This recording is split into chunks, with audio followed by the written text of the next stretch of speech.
Woo! We're back, and we are once again having another episode of the Bar Table. Let's go. Yo, Yep. 2 episodes in one patch. That's a new record. Yeah. No. I mean, three. this is totally intentional. By the way, this is totally intentional. Like, what do you mean we should not have more than one patch? Having one patch makes things like so long. Yeah, but Yo, also did we do this every single patch? Surely not. Yeah. No. early. Yeah. No. I mean, like. You would think that it's easy. You would think that it's easy. No, it's not. Like, I literally got my mood down so terribly within the last, like, like for like if you think about it, the 9 months where the bar table did not take place, right? It was awful. Okay, explain to us first. Me and Kerching are newbies to the GITCG staff scene. We've only joined in like 6 months ago. Am I right? Yeah. Was it Somewhere August? like Yeah, six. that, I think. Somewhere around that time. Why weren't there Yeah. any podcasts during that time? Um. And if nobody wanted to do it? All right. First of all, I think I accidentally turned off my mic before starting the stream. I'm sorry for that. Second of all, wait, hold on. Can you repeat the question? Just because like I was setting the mic. Yeah, okay. Why weren't there any podcasts prior to, I guess, now? previous Because, one? because you did had some. I Yeah. remember the soup podcast. That was funny. Yeah. You guys talked about soup. And then nothing. Yeah. And there were so many fun, interesting metas in between that time that you guys missed out on talking about. Yeah, Yeah. I think like it's all my fault really because like what happened was that after that I failed to catch up. I'm not sure if it was live. I think it mostly was live, but yeah, Yeah. I mean that like it's pretty terrible that like this happened. But well, I mean I'm really trying to make it back up because again we don't have a lot Trying of to catch back up. yeah. Yeah. It seems fair. Yep. I mean, it's a lot. And if you do want to catch up, then we're gonna have to do it more frequently, but schedules don't align. People are always available, so Yeah, we'll try our best. I mean, I did promise that we will definitely have like.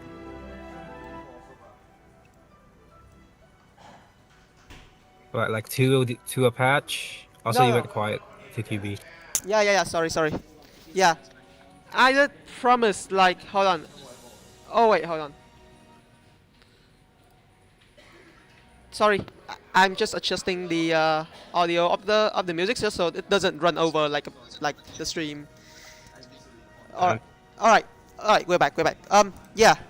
I mean, my whole promise is to make sure that we have like more than one per patch because like if you just push everything into one episode, one patch, it's gonna be very very terrible, honestly. True. Yeah. Dude, the meta is so weak right now. Well, it's not weak. It's just okay. Here's the thing about the meta. Once the first 2 weeks settles down, and we've cooked up the decks that we like cooking up, and then everybody just starts playing one specific kind of archetype, because it's A, the easiest to pilot, and B, has the most consistent results, at least in like random matchmaking or something. They just start running that deck over and over and over and over and over and over again. And it gets boring. Okay, let me go to the freaking website right now, real quick. Let's look at the representation of the super conduct list in this patch so far. Oh, alright. Because I'm willing to bet it's more than 33%. More than a third of the decks right now are the freaking super conduct decks. Are we ready to reveal it to the audience? Okay. So one word to say about this meta is just basically lame. It's really lame. Yeah. Okay. If you go to the website right now and you set it to Luna 5, 1, 2, 3, 4, 5, 6, 7. Okay, I'm sorry, I didn't mean that. Out of the 10 don't top stop decks. don't stop at that. I know, yeah. 7 out of the 10 top decks in the top most represented lists are freaking super conduct decks. Yeah. Like, And I think you can So actually also see that on the screen right now. So yeah. yeah, So like, yeah, anybody can also count that. yeah, And yeah. pretty much they are just variants of the very most Well, popular no, one. So you see, you it, basically see, well, Beidou TK with skirt basically replaces Yae with Beidou, but obviously they have different yeah. plans. But in terms of characters, they're just pretty much the same. This And then you see Kirk. Skirt Chaska, basically one of the best deck from previous patch. I mean, they're still super conduct deck, so yeah, that checks But they out. don't run this blessing, so they're slightly less evil. yeah. If like for those who like might have a little bit of trouble looking at the screen right now, I'm just gonna tell you that we have 27 Escoffier Yae Miko Skirk decks, and Real. yep, 27. And it's the same fucking version of the list with minor deviations. It's like Yeah, you change an arcane, swap out a couple action cards or two, but essentially they all play the same. yeah, and get this right, get this right. The next most used decks are Skorchaska, which is Yeah. yeah, Skorchaska. I think it doesn't use superconduct as much because the transfiguration doesn't really proc. So I think it's just a matter of like people still getting used to playing Skorchaska because to be fair, Skorchaska doesn't get nerfed all that much. Yeah. She didn't get nerfed at all. There were no balance changes outside of a silent hotfix and an interaction between Skirk Burst and Stormterror's Lair, where Stormterror's Lair discounts Skirk Burst, even though it's not for cost. Supposed to be, They yeah. changed that. They Yeah, fixed they that. changed that, but only in this map. They should have just made it like kind of like a hot fix. So, for Yeah. example, in the patch where the location card called what's it called, Collective of Plenty, it has Yeah. two different bugs occur in one single card, and they just basically remove every single of the misinteraction one by one. Oh, you're talking about when it used to buff the freaking swirl reaction? Yeah, yeah, yet the swirl Dude. also get boosted by the location. That's one of a bug. The other one is actually your opponent prepare skill can also stack up. Can also get Oh, the it's stack true. and get the bonus damage. Yeah. Dude, they couldn't let Dvalin have that one. Like, they Yeah, saw true. Dvalin start to get The slightly Valen meta, and actually they're might like, no, add, no, no. yeah. They gotta kill that guy. Get him out of here. He But sucks. Get yeah, him out of that's the here. thing. But the thing is that that thing actually allows the Valen to do consistent round 2 OTK, like really consistent.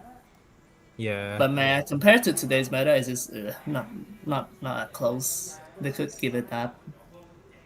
Well, no. Even here, we still need to get to round 3 to actually finish the game. But if True. Dvalin got his way, he wouldn't let anyone get to round 3. I mean, against Escoye, it could be, but against someone like Skerchaska, especially if you swap to the Valen way too early, you would just basically get sniped off. Mm. Yeah, and like Anyway, and then the next one, right? Okay, so the second one is Gorcheska with like practically no chances. The next one is is it Crab. my crab list? That's my Yo, crab crap. list. I made The that crab list. crap. Well, no. I, I think, yeah, I was the first one who brought it to attorney, right? In Lantern, right? Yeah, you were. Let's go. So it You My was were. goat And you're crab. actually winning with that. Hmm. Yeah, so I it did win with that. so Actually, I didn't get to play it in the finals because Benzu banned it. I Because was you like, oh got no, banned. why did you I ban think it? that list got banned. Yeah, Benzu banned it because I was running up against 3 free stall lists and he knew crab break stall, so he just got rid of it. For oh real. Oh He'll yeah, it beat was a him. spin zoo. yeah Yeah, yeah. Wait, hold on. Wait, Coffin. You said you play Crab Stall. yeah. Yeah. Well, I played it mid range and also it I had mean, a crab is FTK actually not line. really small. Yeah. Yeah, In terms of kind of like I would say like categorizing crab are basically mid-range tech because you can yeah. do massive damage with crab, and you definitely don't want to end before crab You don't does. want prolonged fights with crab. because Mm. he doesn't do well in fights in attrition, especially solo. Because he Mm. will eventually And run out Crab of is shield and not do damage. and Oh, also sorry, Crab is Kerching. pretty weak in the early game. You kind of want to have Yeah, valuable stuff as soon as possible, and then you just continue value, ramp them true. up. Mm. All right. Anyway, All right. Yeah. um, all these decks have of actually outside of Rio Mia, who I don't know how they What's what what's sneaked into this freaking. what's with Real Mia? And why the hell? I don't. Why do we have I Real think that Mia? was Eon. Eon brought it in one weekly. Eon, and I think there's another player who also brought this first, and then actually got 4-1 before Eon. I think it was Quaxalo, if I'm not mistaken. I mean, you Yeah, could definitely click on the deck and see the players, right? who brought it? Yeah, I think so. It shows the players Hold up, let who me also brought open the it on lists. my browser. Yeah. It was used by three different players. We can't really tell who the players are. Oh, it's true. Yeah. Oh, we can Yeah, see the but matchups. I true. It has a 100% win rate against Yumka Super Conduct. What the hell? wait. Which deck? Yumka Super Conduct. Wait. No. Like Click on the. How do you look at it? I'm Yeah, not. click on the list. You click on the character card, and yeah, you open up, Yeah, and then if you scroll down to the bottom, you see their matchups. yeah, Yeah, and this will show their how many games they play against these matchups and how the result were.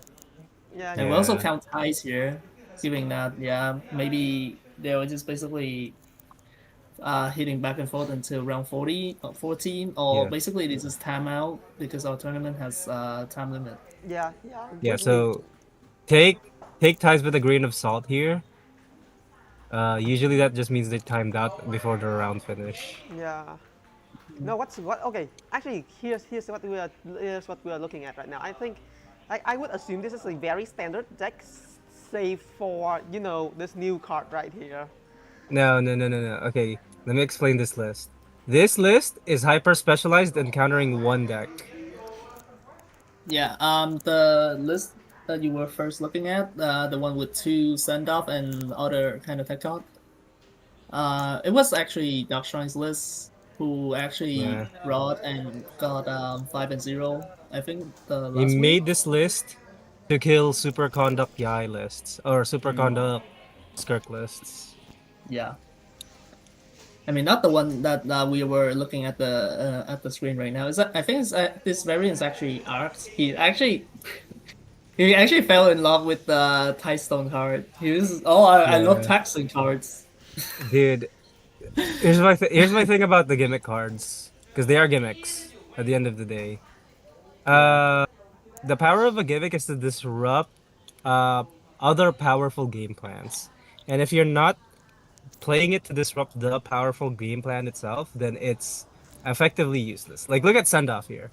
In terms of value, like raw value, is like it destroys two random applications of elements and also like maybe two damage, maybe a little more if it's like Yai summon.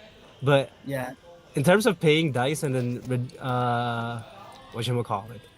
Uh Mitigating damage, it's not actually not that effective or not that cost effective compared to other cards. Like think I forgot what it's called. Macarons. It heals 4 HP and it's the same freaking thing, but it's pretty much immediate in terms of uh giving you value. yeah. But And send besides up that, but and yeah, also beside that, healing effects is also really flexible in terms of interactions with other things. And yeah, yeah. that's pretty much something we could also take account with. Yeah, but send off you could only use to mitigate damage if there's a summon on the field. So it's Mm, highly specialized. And you don't even run it even when summons are prevalent in the meta. The only reason send off is good right now is because of how good Yai summons are and how valuable superconduct reactions are and how mitigating them just gives you outsized value and just slows down the enemy. The at least the very necessary amount or the minimum amount necessary for the deck yeah. to live through specific breakpoints. Yeah, true.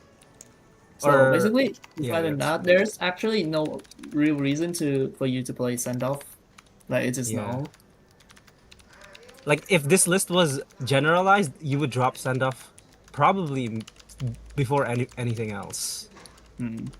because of how specific of a counter pick of a card or what's the word here? There's a term I'm forgetting here. Counterplay or counter pick it is. No, tech card. How specific of a tech Tech card it card, yeah, I is. just call them tech card.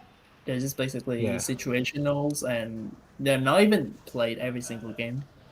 They just exist true. there, so you had a chance when the opportunity arises. But anyway, Yeah. yeah. The Extreme extremes they're basically funny, also falls into this category, I might say.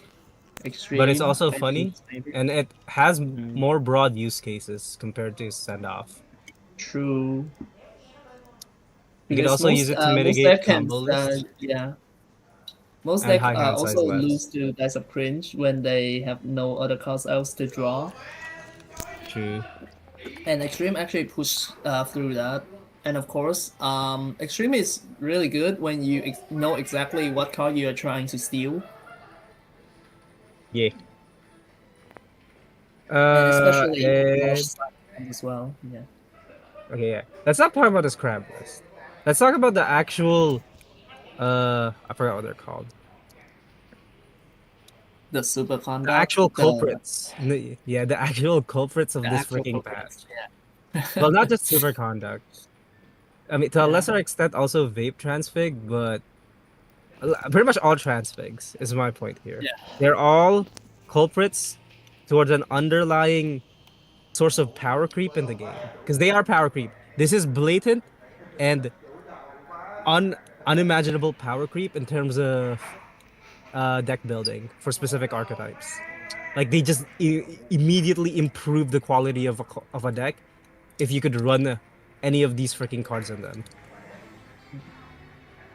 I'm pretty sure Okay, by now that everyone already know how powerful they are. Even yeah, they when are. their purpose was only served in halves, like even when you only get the dice roll consistent and then the fact that it also plays itself immediately for free, It mills it's already itself to making death. it Yeah, really good and worth including in every single deck. true. But outside of that, do you think we'll get more Kerching? Uh, Honestly, I don't like these kind of cards. Yeah. They kind of make Okay. the game really swingy in the way that nobody likes. Okay, here's my 2 cents. My 2 cents on the idea of more transfiguration cards for specific reaction archetypes. My hold up to this specific type of resonance card is it could be good in terms of buffing weaker elemental reactions. The problem is the ones that they released are like they're pretty good reactions baseline already. Maybe not Yeah, vape like vape transfig, but superconduct transfig has been a meta staple in a lot of lists for a long time. Like throughout the course of the freaking game's history, there's always been a relevant superconduct deck in the meta. Am I yeah. right? Yeah, that's Yeah. correct. Because basically, superconduct or electroshock basically one of the best reaction, doing instant -3 and just spread it out evenly to 3 characters, which is already And insane. Do instant -3 to your opponent. also, Any other you know the reactions other with the same amount of potential damage always have their basically built-in delay. For example, we already know about Bloom. Bloom is also a 3 damage reaction that is tied to the Bloom card that requires you to do electro or pyro damage. But if your team is basically pure Bloom, like Neil Bloom, I mean, yeah, Neil Bloom, the damage is basically Akave put blue. behind the summon. People keep But forgetting about anyway, yeah, Akave that's blue. pretty much what I think. It makes me sad. Yeah. Yeah, Basically, what I it's want to true. say is that Super Conduct is really good in terms of dealing damage. Yeah. It is. And the damage is Um, instant. So yeah, if we take back to the ancient time, I think we could talk about Fuki Xianyun, who is also a superconduct slash electrocharge deck, who saw a lot Also, of here's my other success. thing. The character card quality between elements are not even. Like some elements just doesn't have a well-rounded roster of character cards. But Superconduct, which include cryo and electro characters, have some of the most diverse and like powerful freaking sets of character cards in the freaking game. For one, the character card pool for cryo characters are I think no. They're the third largest after Hydro and Pyro. Am I correct? Actually, I don't think anyone's ever checked outside of me here. So I'm just I gonna mean, I guess take what I said so. as fact. Yeah. So they're the third largest character pool in the game. Electro, I think, is also in a similar boat with Cryo. And their average character card quality is pretty freaking high. Like there's a lot of good Electro and Cryo characters in the game. They rarely miss in terms of being good. Cryo very much less so because they have inherent access to the one of the most OP reactions in the game, which is freeze. But even with their access to that, MiHoYo just doesn't create a bad value cryo character kit, especially in recent time. Like think of the two most relevant cryo characters in recent history. You got Sitlali and you got Escoffier. Like those guys were crazy. Yeah, let's totally ignore the fact that Skirk is also a thing, but yeah, because everyone And wants yeah, her and also deleted. Skirk. Skirk, everyone wants her deleted, so we don't count her here. Alright, that's good. True. And then for electro characters, also consistent good freaking characters released. Like Yae not at the start, but after her buff with her skill, she became a staple in a lot of freaking lists. Because again, if you guys watch our freaking weeklies, I want to reiterate, if you want the most bang for your buck for 6 dice, then Yae is your girl. Like bang for buck, best 6 dice you could spend in the game is on Yae skill. It's that good. It's one of the best freaking skills in the game. Well, not skill. If you just press the skill, it's fine. But if you press it twice, then it becomes one of the best in the game. That's how Yeah. good it is. Whatever you do, make her summon a 2 damage summon, and she's one of the best electro character in the whole entire game. Yeah, Like literally. Yeah. I have to argue because I have to admit as someone who is not as good, I abuse Yae Miko a lot, and I mean a lot, right? Let's And go. Hey, why did you stop? Yeah, well, stop. We're just, keep no, going. sorry. He forgot his script. No. I mean, how do I say this? Like because I don't think I would I for some reason almost all the decks, right? Almost all the decks that I use within the, my time in TCG, in the game. They all regress to Yae Miko. Like it would always have to be Yae Miko. Like for some reason 9 out of 10 times. Is it the Yae Miko pilgrimage decks where you run the Natlan arcane card? Yeah, I first start recently. I started like with Cube and then Topa and now this. And then whatever variants you have. I saw some people play with the Yeah. Yaro and stuff, with the Kamisoto clan, Yeah. and then a lot of different variants from that, yeah. Yeah, And also, even if the summon doesn't get the full 2 apps per round, even if it only gets one electro app, it's still stupid good value. yeah. Like, and then you I get the mean, burst. Also, skilling twice means you fill up your burst immediately, by the way. So yeah. once you eventually switch back to her, you could just get the burst and also the follow-up summon damage if you leave one. Yeah, just picture this. You're doing a 2 damage summon with 3 usages with the same 3 dice. And if we take a look back at Fischl, who also do 3 instances of electro damage, that damage is minus And 1, not 2 like yeah, yeah. And then yeah, the fact that you also fill up your whole bar of energy and is ready to burst anytime that you want to go -7. Yo, what are we It's very talking big. here? It's very good. It's very good. She's a very good character. Very good. Very strong. Very powerful. Also, another unintended interaction is that as a character, she has inherent value for enemies to want to snipe her. Because after she skills twice, she becomes very threatening. You do not want to leave her alive. You do not want to have the threat of the Yae burst active, which puts more pressure on the enemy, especially in aggro matchups where they need to play actively to prevent your uh freaking threats, your immediate threats to their freaking game plan. Yeah. Anyway, that's enough Yae glazing. She's Yeah. very good and it facilitates a Yes. lot of powerful lists. She's not just so Uh, good. She's like dangerously good, and I'm not sure we have any way to like like I just think that like yeah it has been too powerful, and like the fact that she gets like empowered by this kind by this kind of blue card, the transfiguration card, really goes to show how she's broken as a character.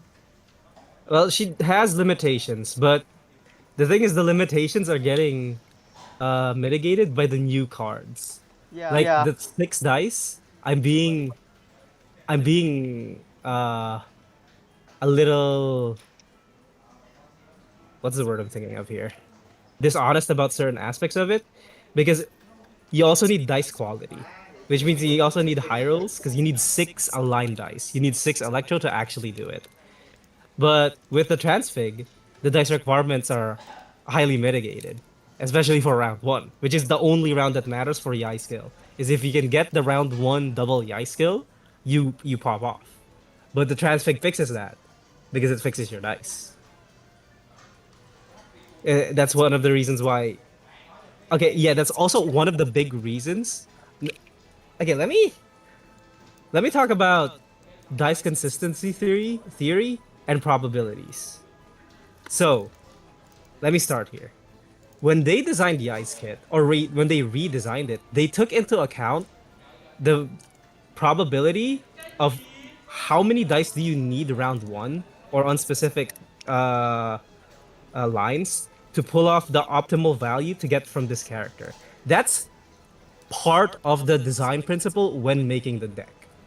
Like, if I'm if I'm to put it in a different game's terms, when you're designing moves, like let's say in Pokemon, when you make a base power move, like let's say Hyper Beam, it usually has a setback or it has lower accuracy. Like, let me think here. I mean, Hydro Hyper Pump, Beam has a both. powerful, yeah, Hydro Pump, a powerful Hydro move with 110 base power. Uh, for perspective, an average decent stab move for a Pokemon that has like 100% accuracy is like around 90 base power. But Hydro Pump has 20 more than that, which might not seem a lot, but it is a lot. But for Hydro Pump, it's 110, but its accuracy is 70. And I feel like this is the same principle when they designed Yai skill. Like it's a more powerful skill, but also it requires more aligned dice. So it's less accurate, or there's less chance that you actually roll or you high roll the freaking thing and hit the freaking breakpoints for the dice to cast the powerful skill. This is good game design. Like trade-offs for powerful skill, which requires like gambling or calculated risk taking on the deck builder or the player's part. Good principles. However, when you introduce like probability fixing or like edging in different ways that has no negative repercussions, there's no limitations to the deck, that just purely improves the baseline probabilities and like the accessibility of the freaking power move, is like it is just blatant power creep. It's like how, okay, another I'm sorry that I keep comparing it to Pokemon. I'm just very obsessed with Pokemon right now. When a new Pokemon move, like, you know how I said before, the baseline of good stab moves at 100% accuracy in Pokemon are like the 90 base power move, the flamethrowers, the bubble beams, the stuff like that. In Pokemon, they added a move like that has the same effect but just has more. Like just has more. Which is I forgot what it's called. It's the fairy type version of that move, which I think is called Moonblast, where instead of it doing 90, it just does 95, which is just more damage. And also, it has a better effect compared to its other freaking compatriots. Let's say, oh, hello Arlecchino. Okay, goodbye Arlecchino. What the? Sorry, I'm sorry. sorry. So yeah, Anyway, so for the fire type stab move flamethrower, its secondary effect is that it has a 10% chance to cause a burn, which is nice. It's fine. It's decent. Burn is good. It's damage over time. It lessens the enemy's physical attack. Whatever. Moonblast has an extra effect where 30% of the time it reduces the enemy's special defense. And that's very big because reducing the enemy's special defense means they take more damage, which just pretty much in return just means you do more damage. And also it's 30% of the time, which means it's more consistent. And it's just a more powerful version of the move baseline. And I feel like the transfig, the character designs, everything, all of these things are just pointing towards the Genshin devs just making or fine tuning kits that just has more. As at least in his recent history, like kits just have inherently more than they usually do compared to the past, which makes sense. yeah. That's how metagames develop. When you make cards that are newer or are trying to like garner more attention or fanfare amongst the player base, the most immediate and easy way to do it is to just introduce mechanics that are just more powerful or requires more attention from the player to work around or to integrate into their lists rather than just forcing people to play the exact same thing over and over and over again. Introducing new effects that require attention from the player base is like is part of the principle of developing a competitive game or a what's the word I'm thinking of here? Of a dude, okay, my vocabulary is not good enough to describe the concept that I'm trying to think of here.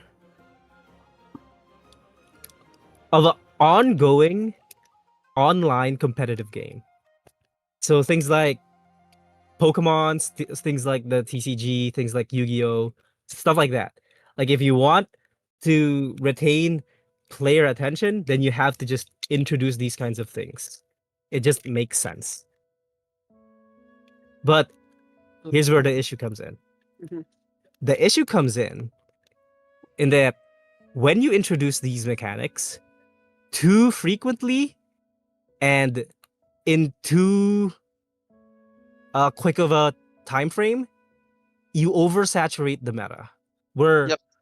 you get to a point where you constantly and incessantly need to include newer, better, more powerful things to keep the player base engaged instead of letting the players discover emergent and like interesting game mechanics within the game by itself on their own, where they can like figure out their own metagames and like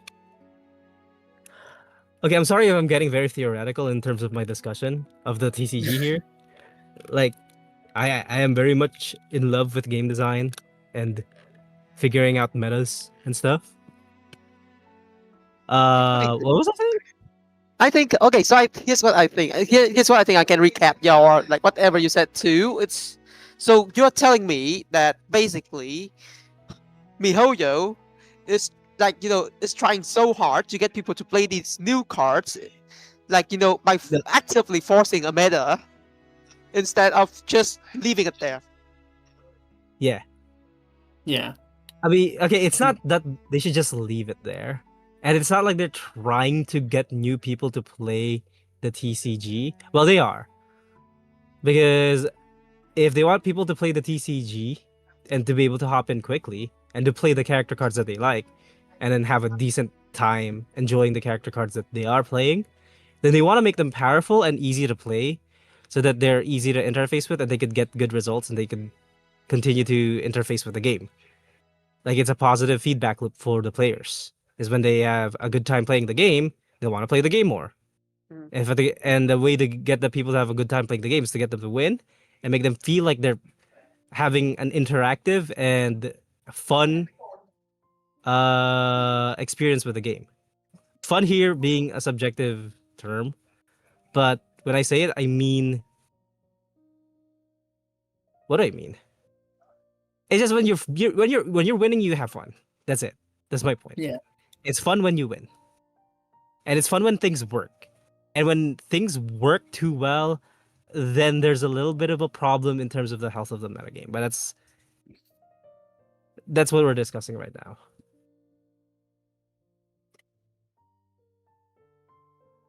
I Anyway, mean, I mean, the whole point is that, like, it's pretty hard to escape the meta. Whatever you do, there will be people who play in the meta, and like, especially important here, because like maybe like if you are playing for fun, if you always queue into AOC and just want to like go run yeah, around, then it doesn't matter. However, there's something that like we kind of have to realize is that the thing when people share because as we know most TCG players are closeted, and so the people who do show what they are playing to the world, they are typically playing you know they're typically playing meta because the people who mostly showed the people who show the game out to the world mostly are people of this server GITCG, as well as like people from the Japanese community, like a minority from the Chinese community, and like most of them would either be playing in the matchmaking queue if you're in the Chinese server, or playing in small tournaments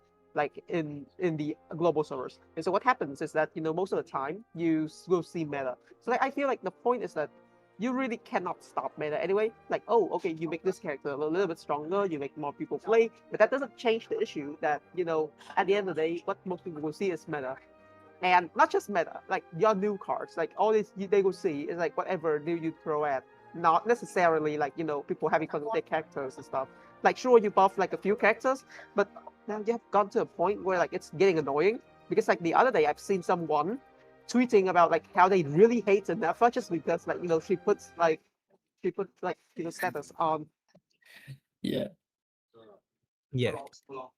Anyway, I say all this, but in general, I think the transfigs are a good implementation of a new mechanic that aims to buff certain archetypes of cards. It just so happens that there's a deck right now, or there's a set of character cards right now that can abuse this mechanic and get outsized result compared to its uh, peers. Yeah. And it is whatever. It's whatever. It's fine. I think But I I think mean, the like, mechanic is yeah. fun.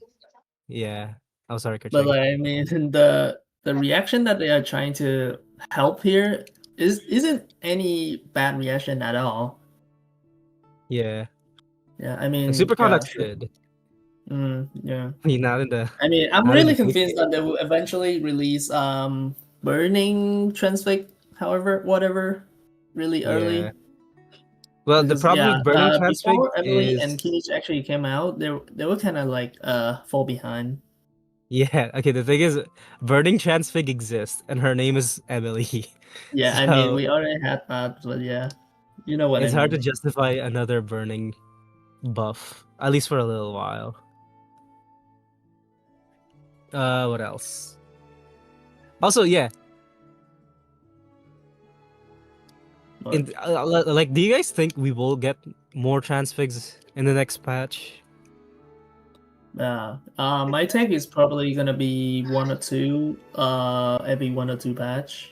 Like, I don't Yeah, really expect to see them every single one of them like very time yeah, soon.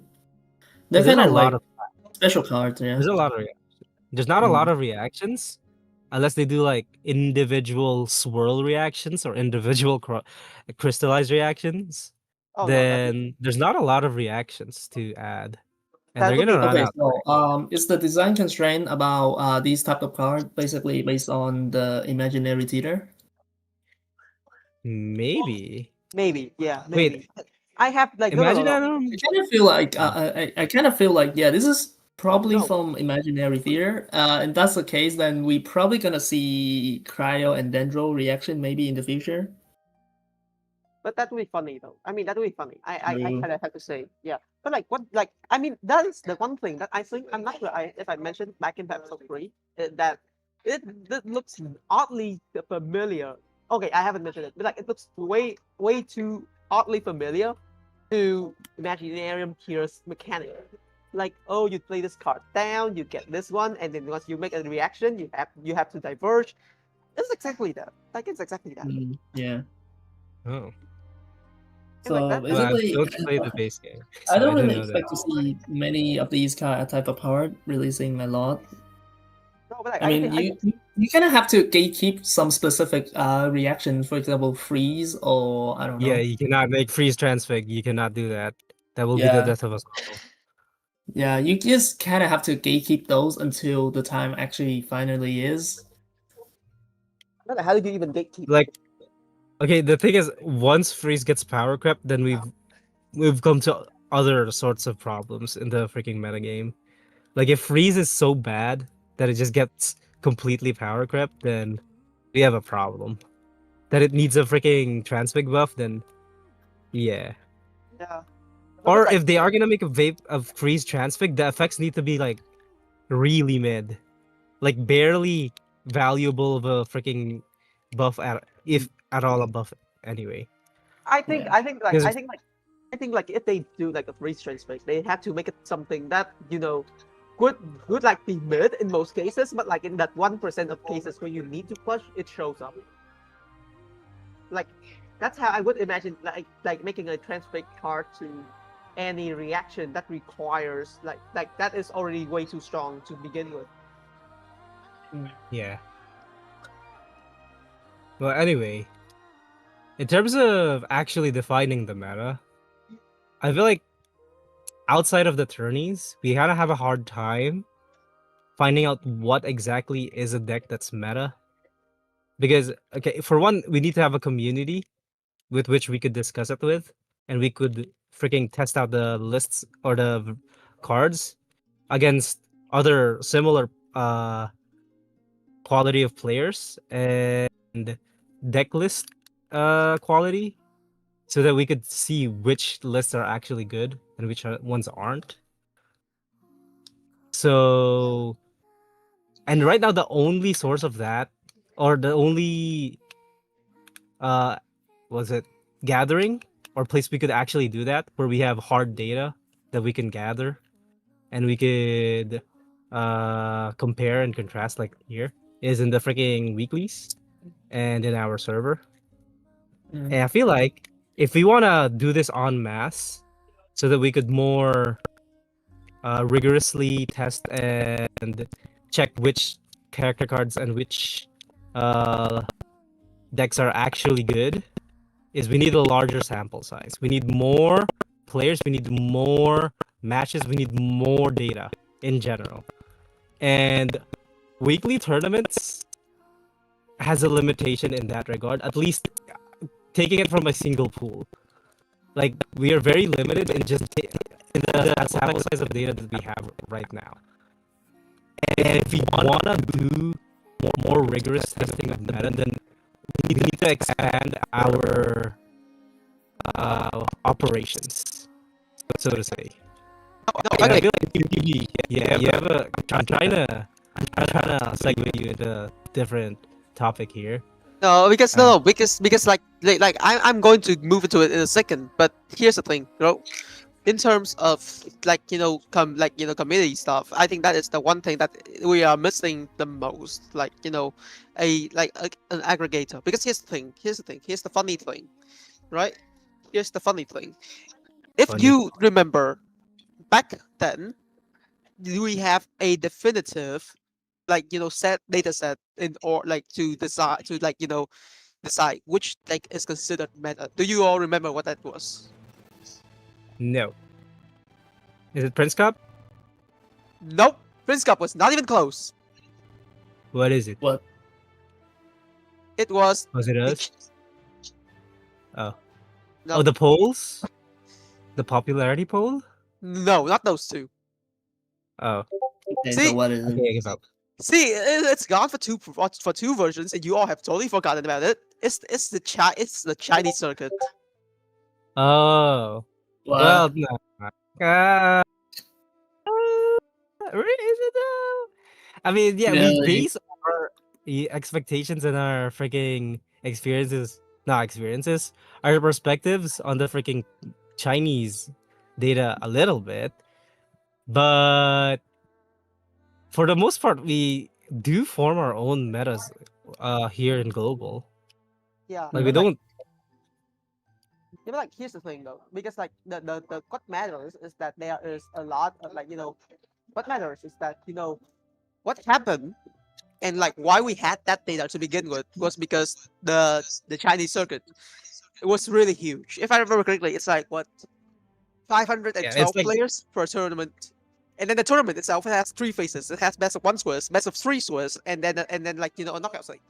Like it's orders we, of magnitudes larger than us. Yeah, yep, it's like it's like orders of magnitudes bigger and larger, and like, that is the problem because the only reason why it ever came to be was because MiHoYo actually allowed it. It's mostly because of MiHoYo that these tournaments exist, and because these tournaments exist, we have a large data set. Granted, it's not the global meta, but it's still a big data set nonetheless, and so it is a bit of a problem. Of course, we can try to implement it, right? Back then, when the circuit still existed, we have like the Summer Summit page, which, while not documenting like every single match, documents every single recorded slash live stream matches, right? Mhm. So Yeah.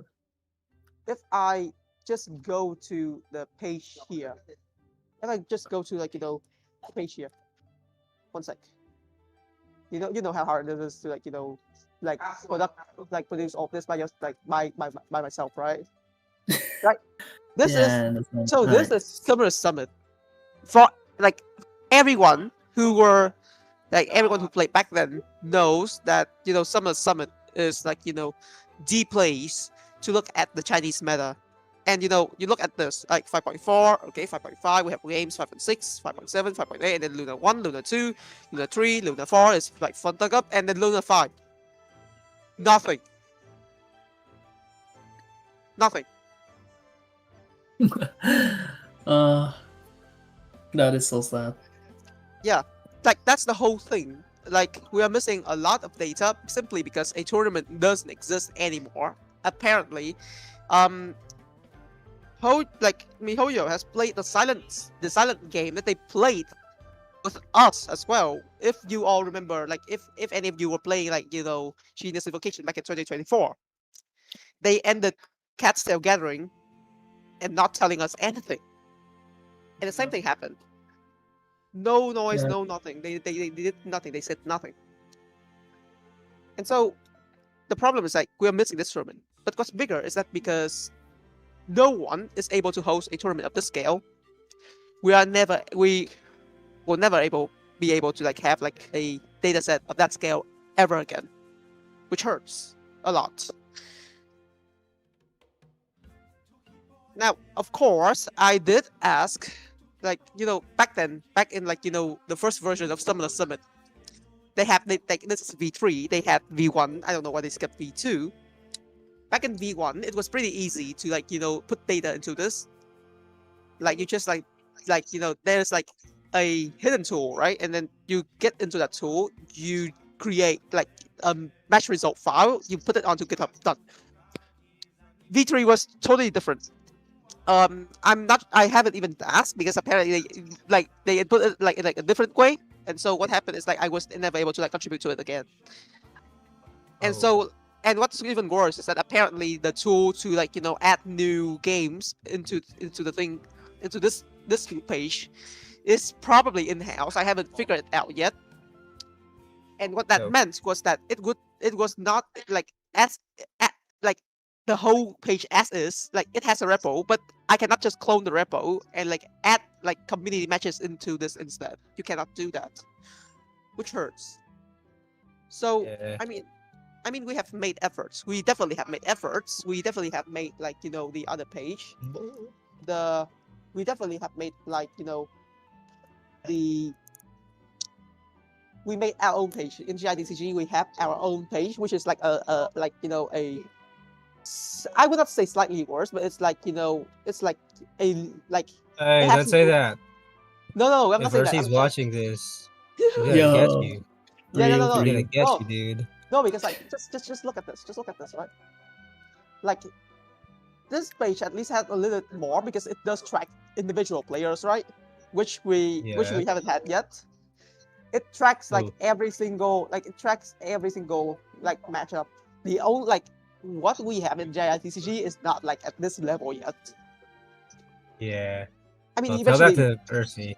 yeah, eventually we'll get there. I'll tell RC, but yeah, like we should like eventually we should get somewhere like here because I really like it. Like, oh, we have a link for VODs. Like, oh, I can like just view individual decks, right? And like if it was used multiple times, because like back then like in Prince Cup, for example, you can view multiple decks at once. Yeah. So Also, Yeah. can I say something? yeah, Can I say Esco Linny killed the CN circuit? why sir? Dude, that deck sucks. It's like I'm gonna say it. It sucked to watch, and it sucked to play, and it sucked to play against. Like that deck is Mhm. so. It just drains the soul out of anybody who interacts with it Speaking at all. of, Dude, I hate it. yeah. Anyway, Yep. Anyway, so I mean, I mean, here's the thing, right? And this is definitely now a segue to the next one. Like, let's just type it here. what are you doing? The community do it. So true. What are we doing? Yeah, what are we doing? So There's, yeah, okay, so here's the thing. And I'll just like preface this. Originally, the plan for the bar table today is to talk about the new cards, except for this version, MiHoYo has decided to not give us anything aside from the three new cards. What are the three cards okay. again? It's Dahlia, it's Aino, and the Dendro Tiger. And Yep. that's all. Yeah. That's it. I have personally checked through every single 4 languages stream, and they all were the same. They Yeah. introduced the character cards and then swoof, Yep. jump. Gone. And So I info. also conveniently looked at the comment section as soon as the part is taking place, and yeah, don't question Is it- what I saw. Is it's it just I the do not same. want to say that out loud. It's just Is the it same bed old thing. emoji? It's like Yeah. badge, it's TCG. Yeah, you could say that, the skull emoji. It is funny. Yeah, no, because that's the thing. Anyways, so here's the important part, right? So we are Guys, they skipping it. hate us. Yeah. It's fine. Yeah. Though. But basically, that's why we are skipping the review entirely, and now we're Yeah. going straight into this part. So Imagine is that actually the reason they stopped freaking including information about the TCGs because Yeah, it that No. would be. shuts No, down viewer because- attention? no, because I think it depends on the version. Some versions they will talk about new cards, some versions they don't. This has not been the first Yeah. time that they only flash the cards and then leave.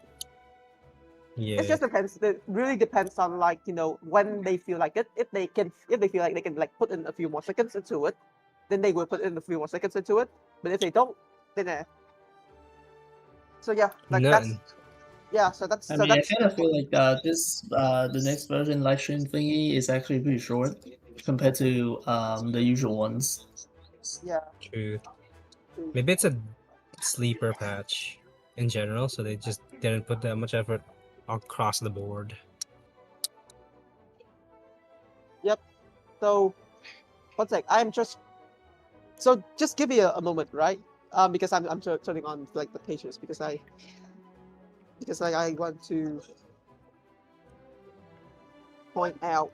But yeah, Um, I was something. gonna say, if we do want data, hard data on player matches, character card usage, etc., etc. Outside of tourneys, there is a more immediate or like tactile way of gathering, viewing, and like compiling that data ourselves. And that's with okay. Can I say this, Kurt? Can I say this to QB? What's that? Can I start the topic? Okay. And that's with a client. If it, okay, obviously there's a lot of legal ramifications and gray area in terms of operating and facilitating a client for Genshin TCG.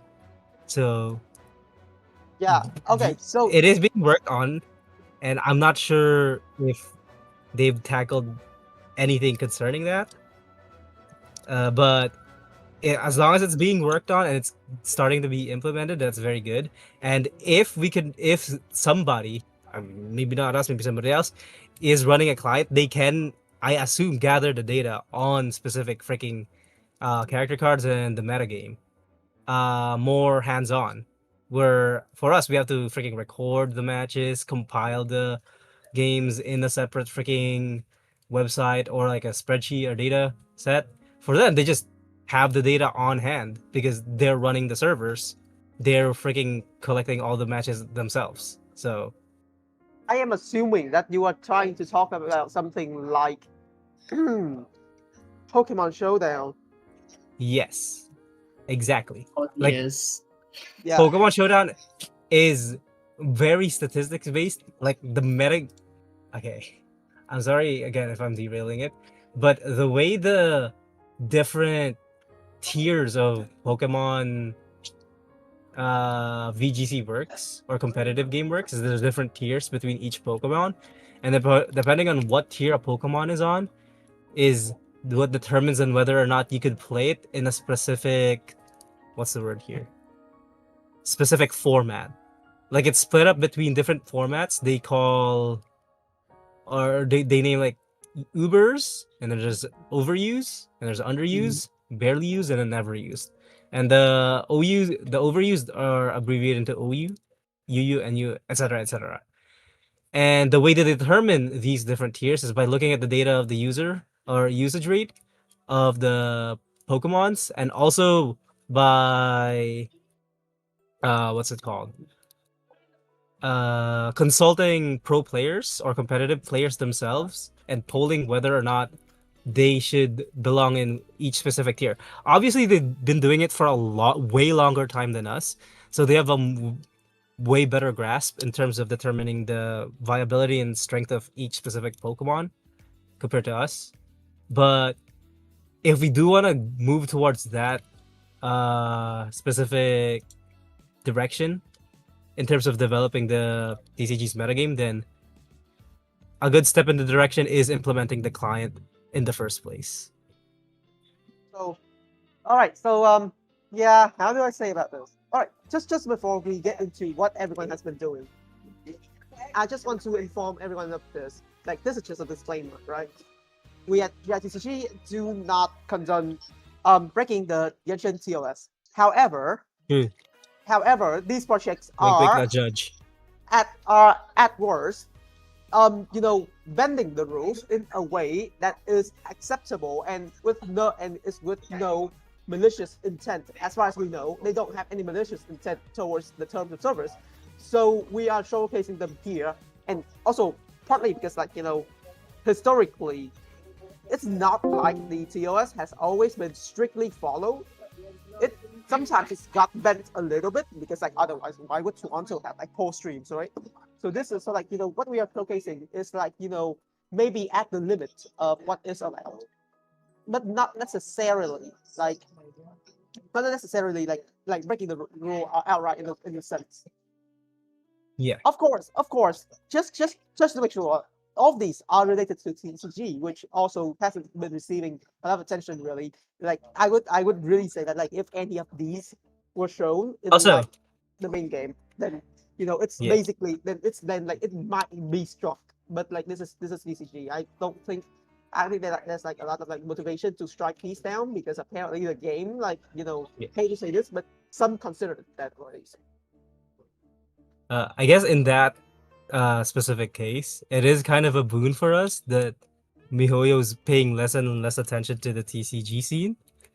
And if they do eventually just let us break away and do our own thing, then maybe they just wouldn't care enough to, or they just look the other way when they realize that, hey, these guys are like doing their own thing here, and they even implemented a client. Maybe just they wouldn't care, and they just let it pass. Coffin, you are I really you're think saying it won't even go in the radar. you are Oh, saying you are saying too loud. But oh, yeah, like let's look into what we have been like making these days. So obviously, first of all, because like we kind of no. have to like reiterate it again. Obviously, the GITCG deck the deck the data is totally ours, right? Like it's totally in Yeah, house, but it's done by like one person. So like Essie is yeah, like the person who made all of these, and actually in the plan, I wasn't about to talk about this. This is the one everyone knew. What most people don't know is that we have a neat deck builder here. yeah, we do. Yeah, the Yeah, deck builder. It's yep, 60 times better than the official deck builder, by the way. Like, if you're definitely Yeah, trying to aware. deck build, just do it here. It's so much yeah, like smoother. pretty much everyone that uses this say like yeah they prefer using this one. They have a lot of basically a lot better than the one on Hoyo Lab and stuff. Yeah, it's so laggy there. It sucks. Yeah, I do. I mean, I am just gonna say this, right? I mean, while the Hoyo Lab deck builder is good enough, it really feels clunky. Like as if they are using what I would call like Chinese web building kind of thing. Like they build it like as if it's like a mini program kind of stuff. So like it got a lot broken to it, which I think might be a Yeah. problem to some. But like this one feels like much better. I think it implements like most of, if not all, of like the functionalities on the Hoyo Lab one. So Yeah. and like I'm And just the Yeah, most important one is importing it and exporting the lists using the in-game yeah. deck You can builder export it system. as image, and you can also copy the code and stuff. And yeah, Yeah. basically you can search Wait! for the code name. Is that new? yeah, Yeah, Genshin cards? yeah. He has just added it Whoa! recently. Yeah, you can export it as an Yo! image. Yeah. Mm. yep, That's no, awesome. yeah. And Yeah. then So what the the image Genshin you can card, copy to the clipboard, or you can download the image. yeah. And here's The the best Genshin part. cards is useless for anybody else. The only function of the Genshin cards version is for me and Kerching, who make the freaking winner graphics. Yeah! Yeah, look at Let's that. go! This is No, no, great. no. Thank you, RC. Thank you. Thank you. Okay, Thank Mercy. thank you. No, no. To be fair, though. To be fair, I'll say this. This is actually because the Genshin cards thing was actually this layout was inspired by the page of the same name, which was made by SI, right? Yeah. Yep, Yeah. Robot SI, Wizard. aka The Robot OG. Wizard, the OG. Yeah, goat. If I remember correctly, the only two-time Prince Cup. No, not two-time because Kevin got the other one. The two-time, the Yeah, two-time. Kevin. Yeah, the other goat. Kevin Yeah, yeah. Z. Kevin Z. But yeah, Robot Wizard. It was the one who made the original like page of Genshin cards, and this layout is like to replicate that.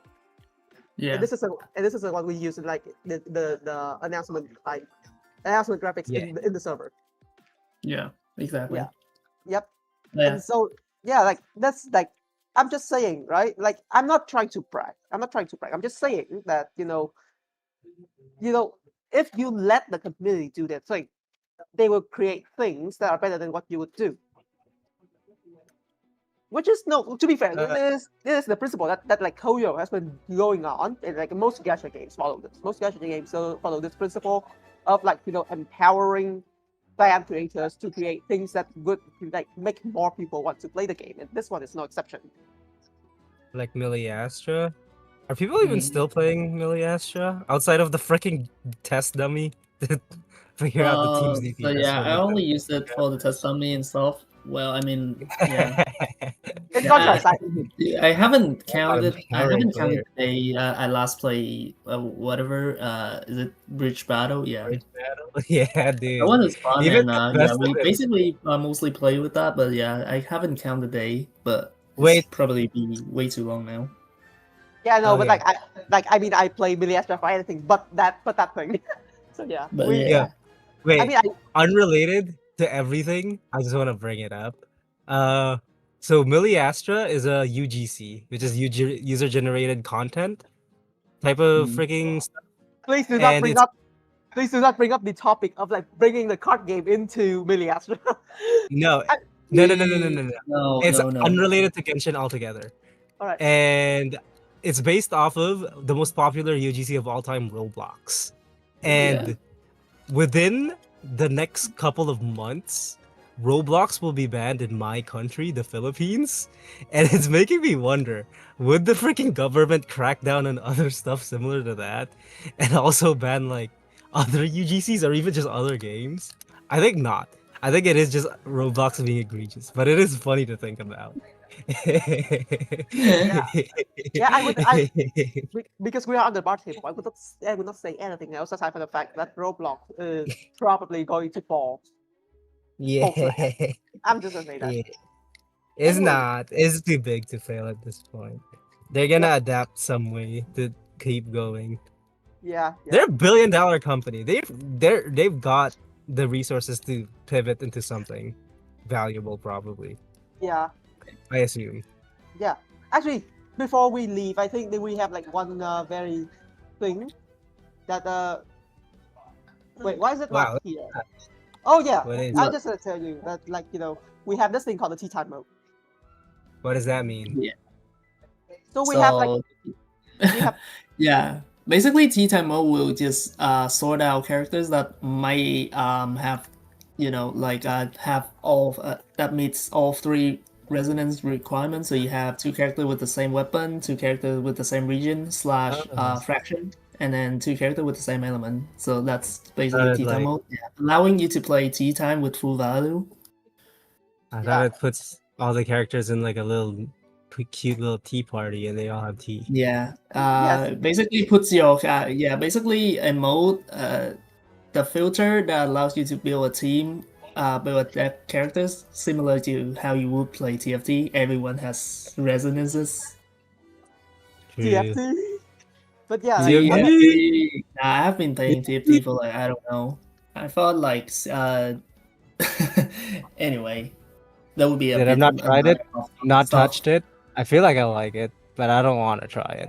Mostly because it's developed by Riot, and I believe they're okay. I'm not saying that. I mean, I'm not saying that here. I've been a league player for 10 years, and yeah, it wasn't a good experience for me. So I don't want to talk about it too much. but yeah, Also, we're not But talking about TCG for now. so yeah, Yeah, yeah. I think as we can see on the screen, where Tukubi just selected two unrelated character, and they will just trying to sort out whether it's gonna be a cryo bow user. No, I mean yeah, okay, no. It has to be first either cryo bow user, dendro bow user, Yeah. or cryo spear or dendro spear, and then they also have to be either fontaine or sumeru. No, because here's the good And- thing. Here's like why the mode is good. Because it knows you are playing very weirdly, so that cannot match 3 L3, but it will try to match as many as it can. So in this No case, matter. I mean, yeah. so in this case, they match 2. So that's why we Yeah. have like Kale and I mean, I'm and pretty sure we only have two options here because we have a lot of bow cryo user, but none of them are from Fontaine or Sumeru. Like Yeah, literally none. No, because here's the thing, right? Because like here's the thing. In order to actually like play tea time effectively, you kind of have to make Play sure that like the monsters. first two, like Mhm. the first two have to be like having the same, having at least like one similarity. But like here, they don't have any similarity. So at least what I'm glad that this thing does is that it does find the cards that will get you to 2 similarities. So not 3, but 2. So now if I try like a 2. different one, like say Kaya, we will have a lot more options. Yeah, because we already have the two character with the same element. Yeah. Yeah, and I mean, if you try to remove Kaya and instead you use Rosaria, who is also experienced, you have even more option. Yep. And I think that's pretty much like almost every other character. Almost. I mean, no, only Fontaine and Mondstadt, but yeah, basically that. Yeah. So yeah, And yeah, I honestly really think this is a really good mode, a good option for you as a deck builder. Yeah. Especially, you might have some unintentional reactions between the characters with similarities. I mean, to be fair, the fun thing is that we have an entire button for an entire switch for one card. That's how insane this is. Yeah. I mean, Is there like, you know, any more ways to actually utilize this other than tea time? Is there I mean, actually any other card that actually care about this? I mean, I think we do. Nope. I remember having one, the new adventure card that also does the same as tea time. You basically have to have Oh, a yeah. tea of tea time in order to get full value. I don't know how to pronounce the card name. It's an action card. It's Narcissism the Cruise. artwork is the Summons of the Oceanid, and its effect is draw one, heal one, and then adventure once. It's a one-cost event card. Yeah, 2QB. If you could. 2QB is an Which- action card. wait, Yeah, wait, it's I an which think card? it's action card. looking for it in the main in the game, not Which on card? the Yeah. deck builder. One the cost Oceanid action card. card. It's an adventure card. It's whatever. Mm. Yeah, one cost adventure card, event card. Which one? Not the fish, the other one. The one with the hydro mimics. Wait, Yeah. one sec. I forgot to switch screen one side. Oh, Yeah. yeah. There it is. Narcissus Yeah. Cruise. This one, yeah. This one also cares if you are building a deck with basically three-sided resonance. It's just an adventure deck though, so if you're not running adventure, Yeah. you don't need it. Yeah. But if you do play adventure deck, you could basically consider this card. In adventure deck, Also- I'm pretty sure like this card is really valuable, but anyway. All right, noted. Kerching. That I will be telling Ursi to add this in the next version. Oh yeah. Yeah. No, actually, A frequent question I see pop up in TCG help and in TCG videos in general is asking what the hell's adventure and how does it work? Yeah. how do I explain it? It's basically a bar. Like it's a bar, but it's not in the bar. It's in the sport area. No, The like kind of Yeah. thing is like a progression bar. yeah, it's a like progression bar. EXP bar. Like it has like milestones, right? So like you get to this milestone, this happens. You get to this milestone, this happens, right? That's pretty much it. I think it's like it is being presented in a more complicated way than people expect it to be. Yeah. Yeah, it's simply just like a progression bar. That's it. It's a progression bar Yeah. with milestones. That's it. I don't think it's like anything else. And like if you get adventure once or adventure twice, you add to that progression bar. And then like if that progression bar ends and your adventure, you get to pick another progress bar. Yeah, that's pretty much it.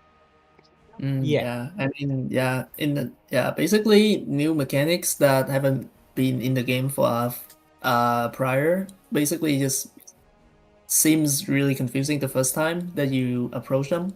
Yeah. Yeah, if you kind of think about it, slowly and surely, basically, they just as simple as that. And Yeah. for example, adventure is just basically a XP bar thingy.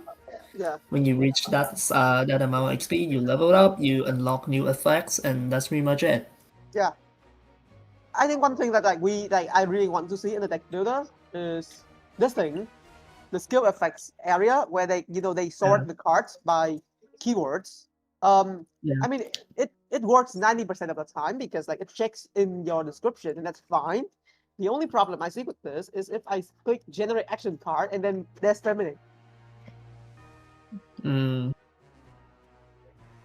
Because if I remember correctly, terminate doesn't create an action card, does it? Yeah, sort of. He kind of doesn't. I mean, what he does do is that he shuffles card from your hand and then draw two, and then he has a built-in talent that also draws card, and then and then his elemental seal basically have secondary effect when you do draw that many amount of cards. Yeah, Yeah, I mean, yeah, feminine is really kind of odd here in terms of generative card. But Yeah, yeah, all the characters here actually do generate new cards that is not from your deck and cannot be obtained otherwise. yeah. So like I hope that like, that's like one thing that's gonna get fixed in the next version, and I will Yeah. also be telling RC to add this to our deck builder. Anyways, enough about the deck builder. We kind of have like a few more things to showcase. And like on the scale of extremity, this is the least extreme. So we are going to go to the next one, which is this thing. Okay. Yo, Finally. is that the simulation? Yo. Yo. Okay. You all might not. No. This is not there yet. We're not there yet. But we are close. Yeah. This thing. This is. Oh god. So let's just go here. You look at this. Does this remind you? Like does like all these options remind you of? Pokemon Showdown? No, not quite. But it is something. Guess what it is? Okay, what is what? It's no, actually, you know what? It's right here. Draft mode. It's right here. Draft mode. Oh. Yeah. Oh yeah, basically draft mode is the heated mode. It's like heated battle because here's the thing, right?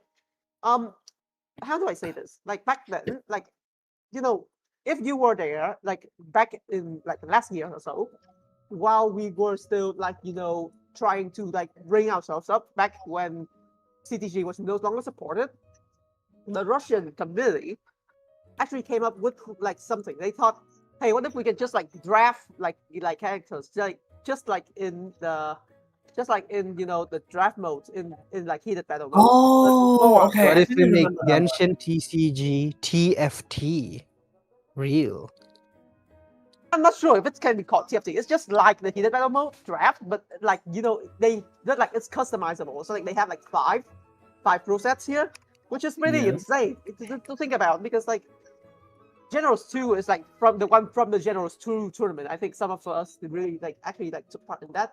It's like if I go into like if I go into like the interface now, I don't have another person to like draft with, but like if you go into here now, you see every single character card here, as well as the pick and ban order. Yeah.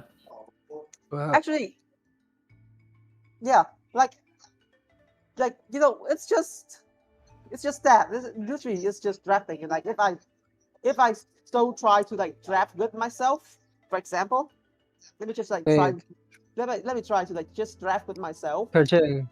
Isn't this the Well, one you used in that one no, tourney?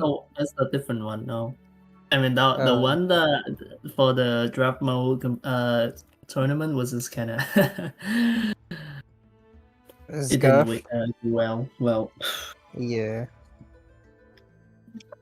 That's fair. Okay, so here's how so like I'm gonna showcase this right now.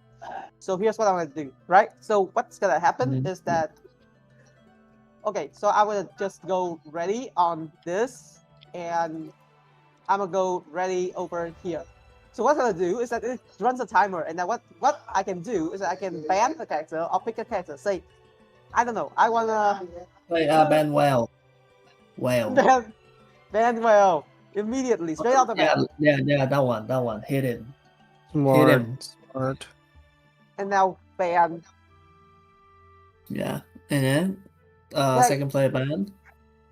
Yeah. What do you want to ban? Let's just play it out. Hold on. Let's ban Sword. Yeah. It feels like that. So I'm just gonna like pick randomly, right? I'm just gonna pick randomly. Just to show you that like this thing works, right? And now we get first character pick. So hold on. Any good ideas? Just take Yae. Okay, and then we go. The other player gets to ban. Yeah. And then ban. And then they get to pick. Escoffier. Yeah, take Escoffier and then take Linne because why not? Because we're funny. Hold on, let's see if I randomly. Hold on, let's see. I think we haven't banned out Topa yet. So let's select Topa. and like just Yeah. pick randomly, and then we're gonna take Lily. Where the hell's Lily? Here it is. Lady is on the left side. And then uh wait, hold on. What's left in the typical? Because like someone already took Hydrotopia. I mean, yeah, usually you have Tau, but yeah, I mean, you could get any summon character, but you could also take basically any Hydro character is fine. And then Yeah. the last I one. mean, we're doing the thing, you know, we're not playing a real game, who cares? Yeah. And then, I don't know, you take Ayaka maybe? Is I got those Ayaka? ban. I got those ban because I used Ayaka, Topa. not Ayado. Who cares No, about no, Ayado? no, because I choose Topa instead of Cube.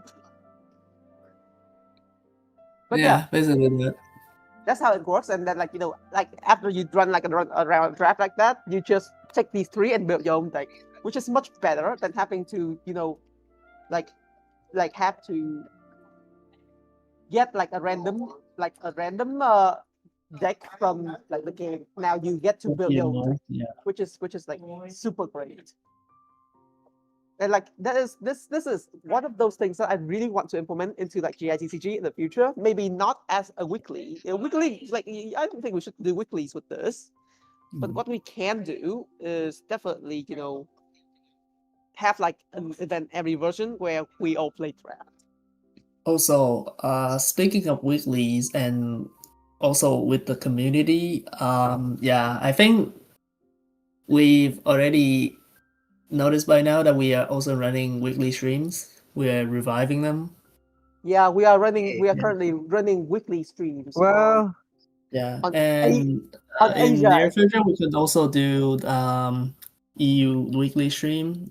Yeah, right now we're just waiting to get an actual account with high adventure rank enough to join every players. Yeah, because Kerching. How close are we? Well, good news. I just reached AR 51 like just today. 51 already. Yo, Yeah, so 51 we're already. let's really far from go. it. After I mean, I've Juno. already months. spent every resin, fragile resin that I had.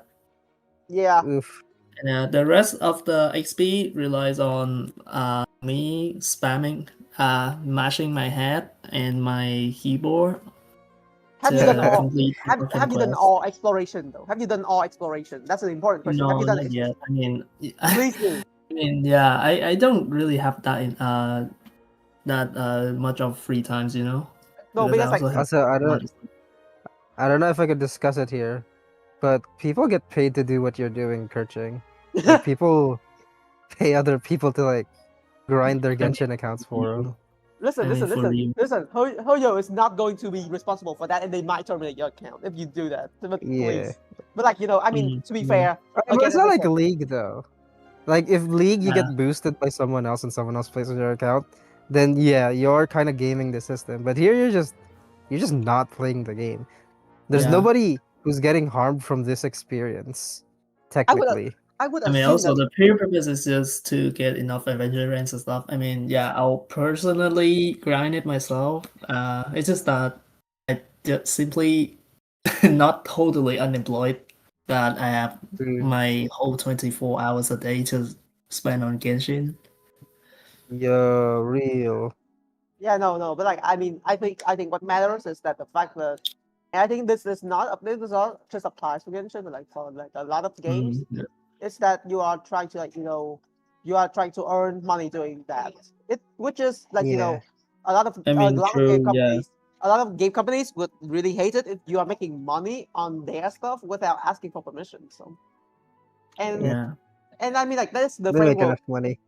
And to be fair, what I think is that it's a good thing because what I would say is that obviously you are saving time, but like what happens? They don't want to deal with the headache of like having to deal with your account. It's like the one who farms your account just steals it, and yeah, like Yes. it's just like business decisions at the end of the day. But Oh like yeah, speaking of, also because thanks to that, all of the projects we are seeing today are free. And like I do hope that you all like contribute to these projects because this is what I would say one of the only ways that this game stays alive. This game will not stay alive without your help, especially with how there are no more tournaments, official tournaments whatsoever. So everything really relies on your efforts in order to like keep it alive. And like this is one like I think we will talk about more about this later, but like this is Max Drafter, and yeah, Max is inside the server too. We will probably have. I will definitely be thinking about like putting like something here. Like, oh yeah, actually, I've just realized that I haven't pinged people into the bar table, even though we are like almost 2 hours in. GG. Yeah. Also, you True. set an itinerary and time Yeah, limit for us, and we're coming up on it. So yeah. No, I mean we'll ping after the show's over. Like podcasts don't have to be live always. Anyways, so true. now we are going to the big one, the most extreme one, and again, like this might be TOS breaking, but it's done. It's done for the community. What is and the it's not- TOS? Have The we gone? TOS. Have somebody actually gone through every single nook and cranny of it I and can say see if that it breaches anything I egregious? I can say that it breaches something, but like I will like I will get into it in a second. So here we are at the final one. This is Piovium Labs, and this is not one project, but rather a few projects. We'll mostly talk about these three because they have been like contributing to it more properly. So Piovium, if I remember correctly, is like a group of like Chinese developers that like for some reason decided to implement you know an entire simulator for the game. Yes, that's right. Big. They went Yeah. out. They went out their way to create a simulator, right? Yo, we're getting a quote Pokemon Showdown to a game. Finally. Yeah, they even have like a multiplayer. But like, here's the thing: all of them are in Chinese right now. So this is very important. Okay, so like for example, if I run here, it does show like both players. I do have a second player like on top of, but I'm not showing it. So yeah, like it has like all the things that you would expect. So like you have Mulligan, right? Yo, it's the crab versus Yo. continue matchup. I love this. Yeah, anyway, This just is start five. whoever. So yeah, Five Also, for this is up three to date choice. because Toma is 12 HP. Yeah. This is up to date. Oh, they got the dice roll. Yeah, Yeah, just but- roll. I Big. roll everything except for pi roll.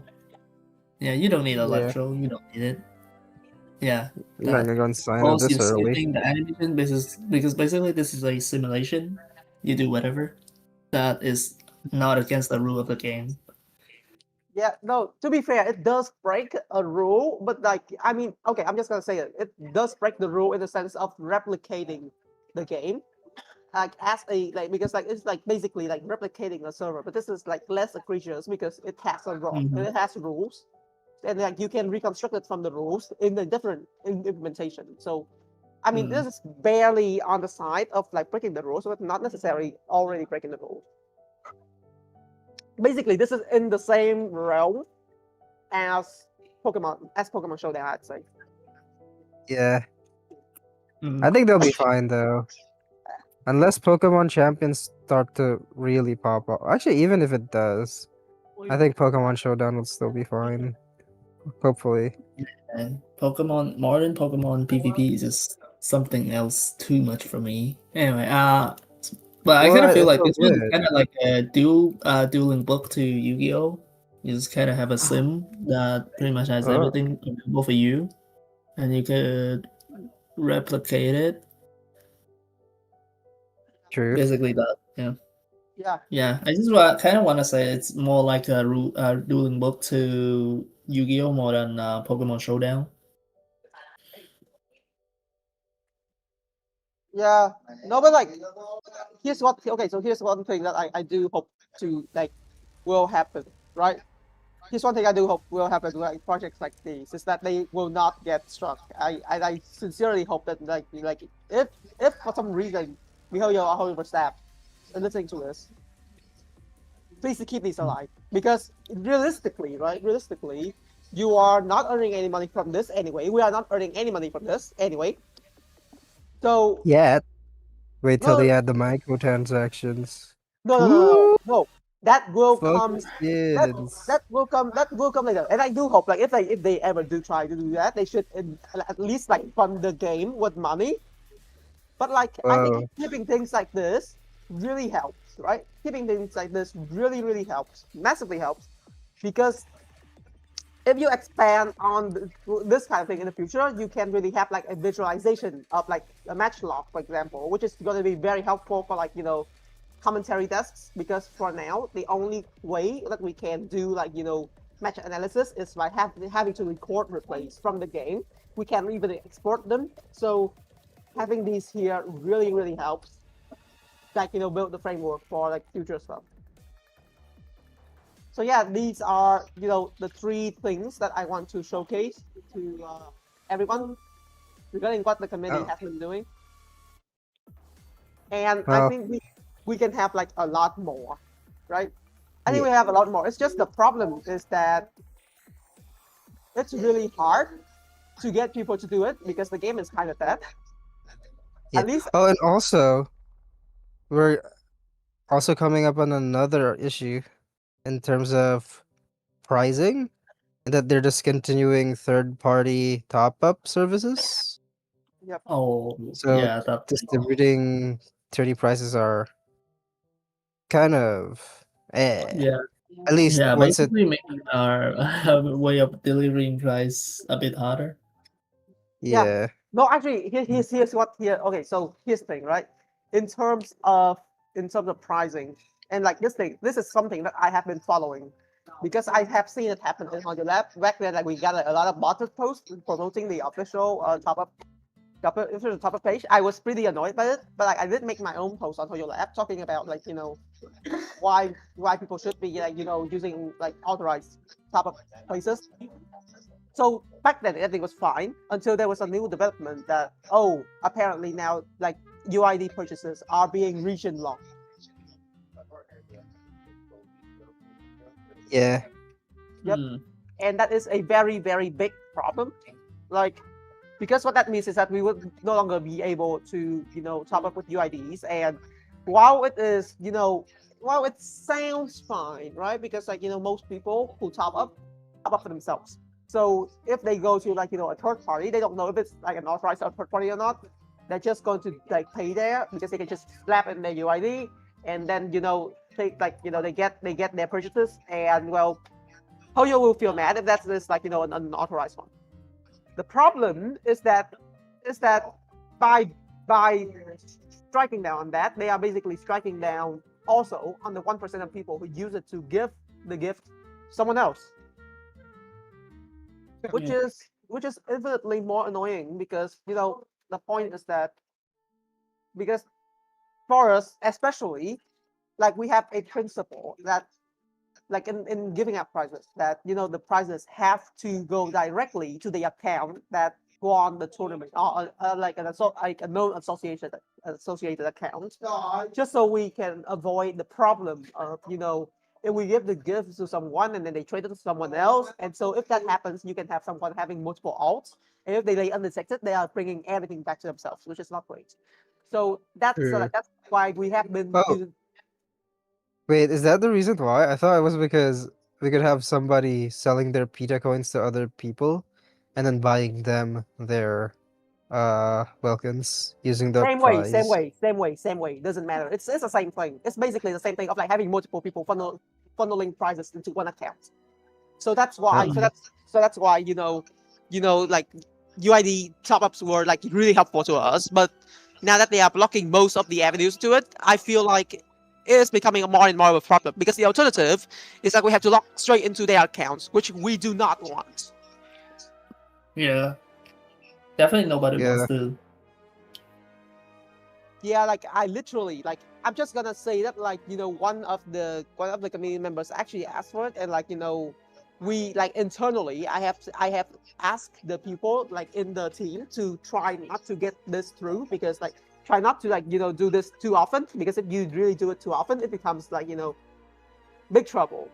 Because who knows? Like I personally would not like, even though I really love our team here at GITCG, I personally would not trust that no single staff member will go rogue one day. Yeah. Yeah, Mm. so that's also like that's why I'm saying that it would be just much better if like we still have UID top up alive. So again, also if you're here and you're listening to this, please please make it so that like we have an official way to like give to like people stuff. Maybe not by UIDs, maybe like through the friend list, whatever. Just make it so that we don't have to literally log into someone else's account in order to give them the rewards, because that hurts not just for us that GITCG, but also for anyone who hosts like a mini events that give Yeah. out like in-game purchases as prizes. Or maybe one other alternative solution is that you could basically top up in your account on someone's behalf. True. Like basically, it is basically like you top up in your account, but it's sent directly to someone else in I don't know. I mean that's basic. Basically, that's pretty much how gifting in other games do. That's In actually terms of gifting paid content. that's actually also, if I remember correctly, that is exactly how like mini Astral Wonderlands like banner pull gifting works. So yeah, I do hope that like they do bring that to the top up center, because that would be insane. That would be insane. Like being able to like just buy someone else like a game purchase would like officially would just be super great for all of us.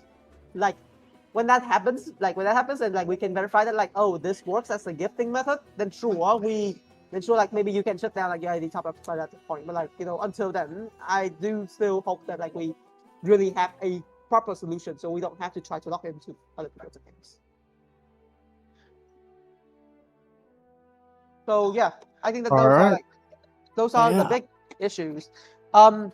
Right now I can say though that like we might not have another bar table episode in this version. There will be on the next version, That obviously. I mean, yeah, yeah. we're Wait. reaching to the very end of the version, so Are we Yeah. gonna have? Are we gonna have a circuit next version? Or, or like, isn't there still the problem with the third-party top-up? So we're taking a No, tentative break. No, we're continuing. Cool. no, we're not. We are not taking a break for now. We're not taking a break for now. There will be an announcement if we are taking a break, but for now we Cool. are not taking a break due to this. We are trying to figure out alternatives. If like for some reason eventually, no like none of us can do UIT top ups anymore, then we will try to figure out a new alternative. But rest assured that we are trying to make sure that the pricing is not like the like us giving out prices would not like be compromised. Like so basically the prices will be given to you, but they will not be transferable to anyone else. We will try to find ways. We cannot guarantee on a date where we find out like how to do that, but we hope to find out a way soon, just so we don't have to like have access to your account. I personally don't want to touch your account if you did not ask for it. This feels like a situation where you're forced to give us your account. But like I feel like in situations like this, if I accept to do that, then I would be a criminal. So no. Criminal. Oh God. Somebody take this man away. Oh gosh. You going? Whoa. Anyway, got anything else to say? Yeah, Are we gonna? Yeah. I don't think we have anything else to say. So yeah, at least this is like the end of our program. At least what I planned. So I don't know if you all have anything else to say. I'm good. I yeah. would like to go grab a bite, maybe hop back into this Pokemon Showdown and go to sleep. Pokemon Showdown. Always Pokemon Bro, Showdown. this world is now full of Pokemon. Bro. What can I say? I love Pokemon. It's so No. fun. No, It's like Seriously. GITCG, except the freaking devs actually care about the game. Except that So- you will get punished for swap stalling a lot, so do not swap stall in your game. Unless No. you're good. If you're good and you know what you're doing, you fake out intimidate parting shot to fucking I mean, yeah, the that's the still the part where vertical you Coffin, mode. play, Coffin, where you know Coffin, what you want to do. But basically, yeah, Coffin. not exactly like as two certain crap player from CN who plays Yeah. two Dawn Winery. I mean, sorry, it's Yon Winery. It's called Dude, Yon Winery, and then they good were old just swapping each other days. as if they were playing on the playground. Listen, Yeah. listen, Coffin, Coffin, Coffin. I'm just gonna tell you this. You are But not Wolf Click. You are not Wolf Click. Please do not become I'm Wolf Click. not. I'm not. But also, intimidate fake out parting shot is so funny. It's so funny. It's Somebody ban this perfect. dude.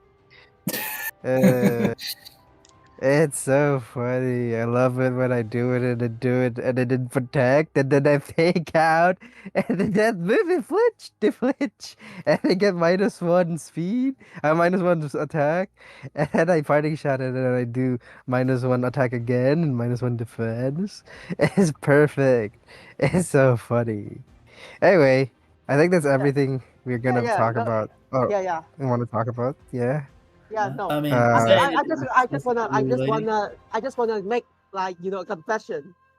I too do look forward to the release of Pokemon Champions. Thank you. Dude, it's so close.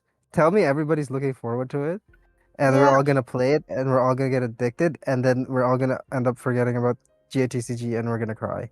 nah. I mean, you don't have to ask. It has already happened with TFT. It's definitely gonna happen with Pokemon Champions. Yeah, dude. True. Someone needs to revive the freaking Pokemon boxing ring. Revive it. Bring it back. I'm To be very We fair, will wait. all I be thought there. the boxing ring is still alive. For Pokemon, no. no, I Is okay. it? Is it? I I mean, I don't don't know. know. I've never been in the thread before.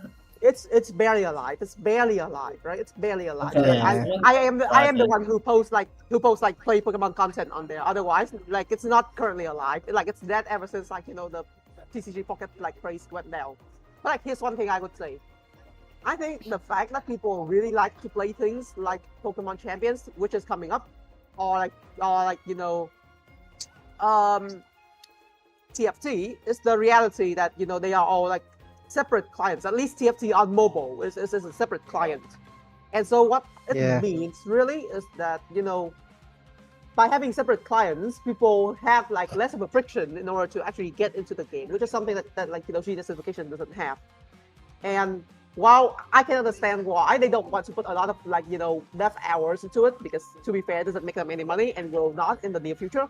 What I can say is that maybe they can try again. I'm just saying that like eventually we can hope for that one day when like the devs would actually try their hands again, especially when we have rumors of Riot Games actually making a similar game in the same genre as Genshin for the League of Legends IP, which is definitely going to threaten like their stance of like their position if Riot succeeds.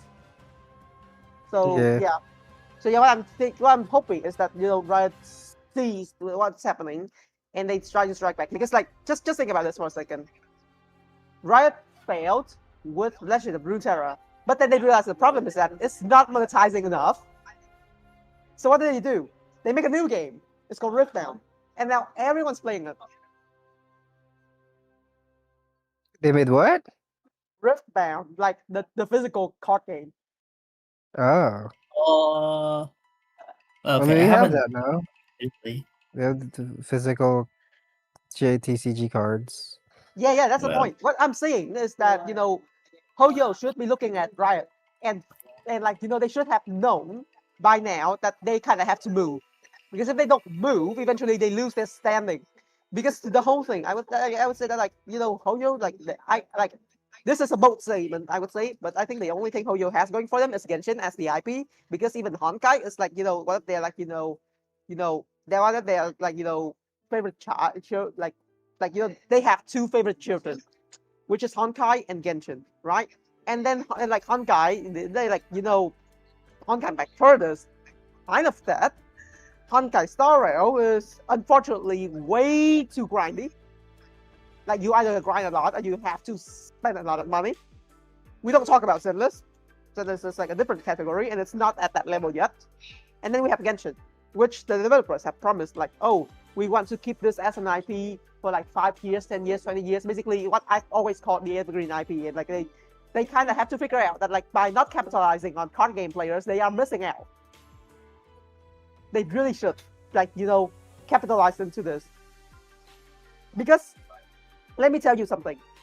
For some weird reason, there are card games that are niche, that are more niche than GITCG, and yet they are still in conversations in card game design. Like when they talk about card game designs, a lot of smaller games get mentioned, but never Genius Invocation. Despite the Because fact there's that no English. What do you no, mean? It's never localized. How are people gonna No, play it? They can't read the words on the freaking card. no. I'm not even talking in the sense of physical card games. I'm talking card games in general.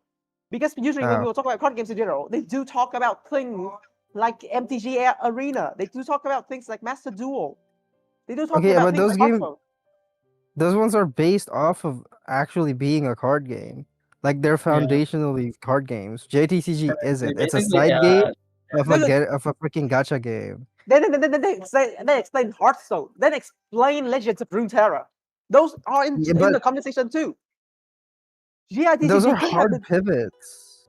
It's like, okay, here's the thing. Is freaking Gwent in the conversation of freaking card games for people? No. Like, it's a side game. At the end of the yeah. day, it's a side game. Less of it's So TCG, more of a side game. so basically, if you take Legend of Runeterra as an example, they basically have their own game client and stuff, which Yeah, we haven't yes, still that's haven't the biggest thing. yeah. Yeah, so like Is this a is what. So barrier to as entry to long play the as game. Oh, sorry. yeah, so as long as TCGs and still requires you to download a 80 GB games to start playing, as long as Genshin players still have to update GITG's content just to play their game normally. Yeah. As long as We the just basically AR32, as yeah. long as the AR32 banner like barrier still exists. It doesn't even matter if it's AR32. It could start at AR5 and there'd still be no people playing the TCG. The AR freaking barrier is a myth. It's a myth. Like if you're playing Genshin and you want to play TCG, you're gonna be above AR32 anyway, and you're gonna be able to do it. No, the The problem is barrier to entry is it being hidden inside another game. That's it. Yeah. That's all it is. no, because here's the thing, Basically, you that just have to play Genshin just to play GITG. yeah, that's the For thing.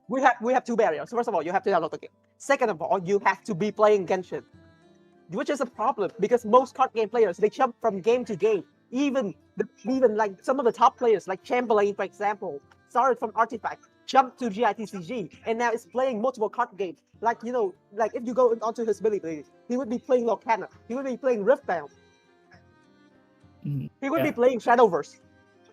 That's the We thing, would right? be playing Slay the Spire too. Exactly. Mm-hmm. They would be playing TFT. Nah, he doesn't play Really? TFT. That's not a card game. That's not a card game.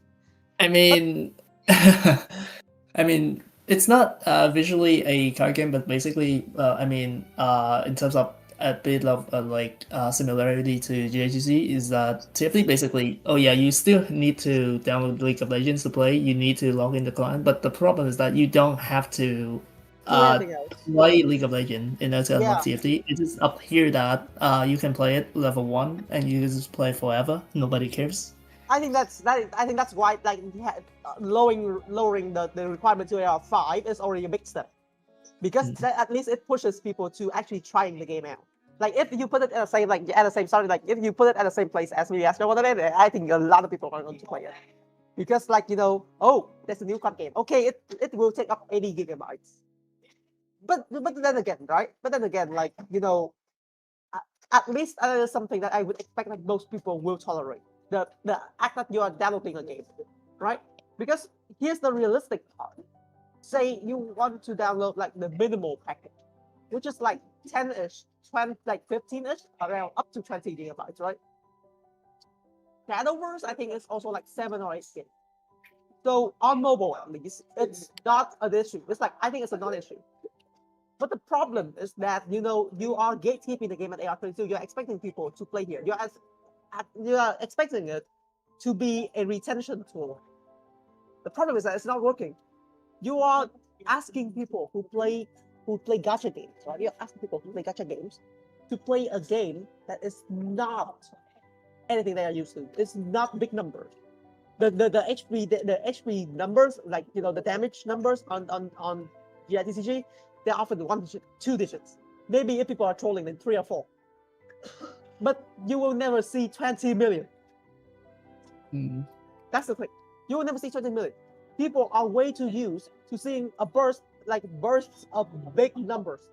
That doesn't exist in this game, which is a problem. Like, they are thinking that the people who would spend money on this game would be playing a card game. No, most people don't do that. And so what I think should be happening is that, Hoyo really should be looking at this and think to themselves, okay, this is not working as a retention feature. So what is this for again? I think when they sit down and think about what the card game is even for again, they will figure out exactly the way to market it. Because as I said, card games, right? Card game players are a different demographic altogether from gacha players. Even though they do buy into the same monetization scheme of paying for randomness. The point is that I feel like they're people are more tight within the card game scene. There are a lot of resources for all card games out there. And then for physical card games, you have local game stores. The LGS culture is still out there with other games like Pokemon, like Yu-Gi-Oh, right? People will get together to play card games, and I wonder why Hoyo doesn't buy into this. This is what I'm concerned about. So yeah. In my perspective, though, I kind of feel like Hoyo really think treat GITG as basically their side game inside of a gacha game. That's just basically if we were to have to compare, we kind of have to compare with the fishing feature, and then maybe the pod. Yeah.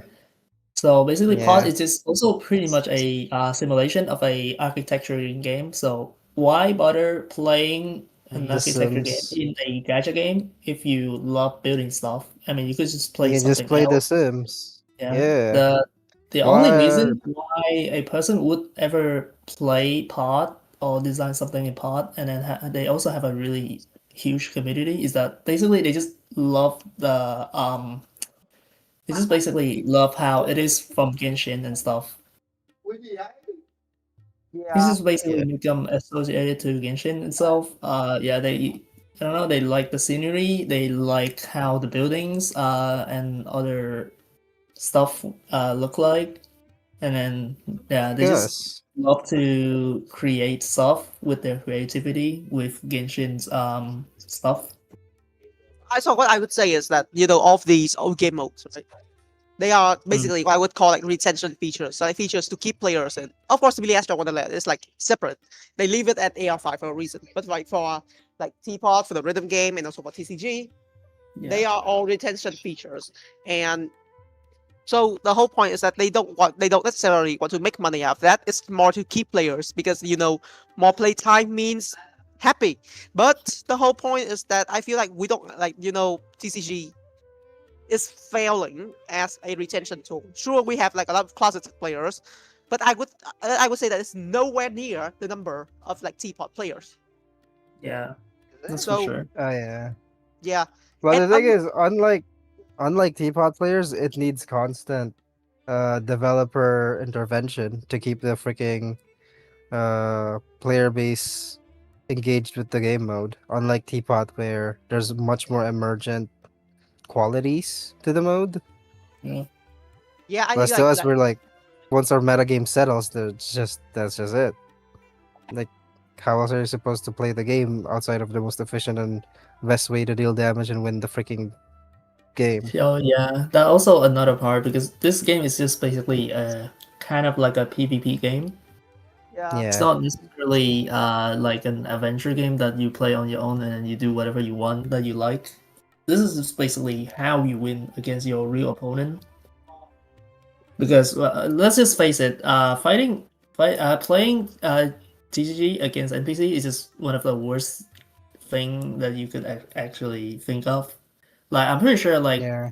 80% of the player base become hated our game just because of that. Yeah, you're playing against NPC. You have like basically nothing Oh fun yeah. about that. Let's For just for a figure out vast majority, for a and it vast takes a lot. majority of the players, they never touch the PvP mode. They only visit the PvE NPC matches. Yeah, and And to that those is also people, like yeah, yeah, pretty they much. I form their do think that's the opinion reason off why the the thing is so TCG off of awful. that. Oh, sorry, Yeah, Kerching. yeah, yeah. No, Oh, I mean, sorry. I mean, we could talk about one by one, but anyway, yeah. I mean, you can go first. okay. That's fine. Anyway, I kind of do think like the reason why people really don't like TCG is just because they play with NPC and then basically yeah it feels like nothing. Like yeah, sure you win against NPC that they're bad at the game. They are not really intended to destroy you. Yeah, I So, think the problem is like so- it's like it doesn't have and it like takes enough. time. It takes time. Yeah, it doesn't have enough onboarding. It doesn't have enough onboarding. People are not like being taught like, oh, how to play this character, how to play that character, right? Like they are not know, they do not know about like the mechanics and stuff aside from the tutorial, which is very lackluster. That has not been updated in ages. Yeah. Yeah. So like I think like if they can like if there's one simple thing they can do to at least hopefully bring TCG back to the conversation, is to revamp their tutorial entirely. Make an entirely different quest. Either that or you extend the current quest. Like what happens after you end that tutorial sequence, right? Like you can have like Diona being there and like say, oh, like if you want to like have like if you want to learn a little bit more, and then you can play against her and like get all of these like you can get like all of these you get to learn like about all of these like new things in the game. That would be super awesome if they do implement it. But yeah, like that's just like what I'm worried about is that the game is being way too inaccessible. I think that having like a simulator would get us closer to that. But the point is that we do need everyone's attention. We need everyone's attention in order to have more players, in order to have more contributors, in order to have more casters, more producers, more. Basically, we kind of need people. We need people, and people are leaving and they're not joining. So, like that's my Yeah. concern. We kind of have to figure Okay. out a way to bring more people to the game, which is hard. I am actually thinking about eventually, like sending this topic of like Genius Invocation to people from like content creators from other card games, like those who talk about card game designs in general, just so that that we can sit down and like have a conversation about like where the game is in the grand scheme of things. Where I the think game is, the Speaking game is of, at the freaking gutter, dude. It's gone. no, I mean Nobody like where cares about it. no where it Where? is in the landscape, in the whole like card game landscape. Like that's what I was thinking Yeah, about. it's still in the gutter, dude. What the No, hell? no, I no, mean, I mean, no. yeah. I'm not talking about popularity. I'm talking about design. Because the resource system in Genius Invocation what is do you mean by design? so Like the game design? yeah, the game design. Okay. Yeah, so like that's why I said like why is Genius Invocation never in the conversation? That's my worry. It was never in the Accessibility, that's it. Yeah, Like accessibility Genshin is a and popular enough IP that it'll garner eyeballs. Well, not Genshin.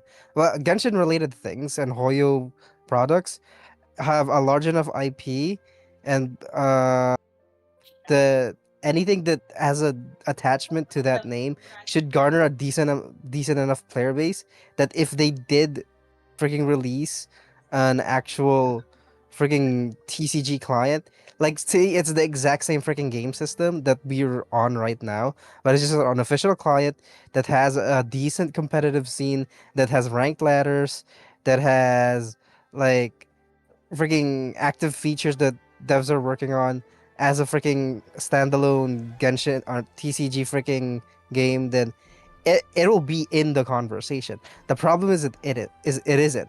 It's not in their priorities, and I don't think it'll ever be in their priorities to do so. Okay, I'm just gonna end like this conversation with this. To Hoyoverse. To me, Hoyo and Hoyoverse. They're not listening.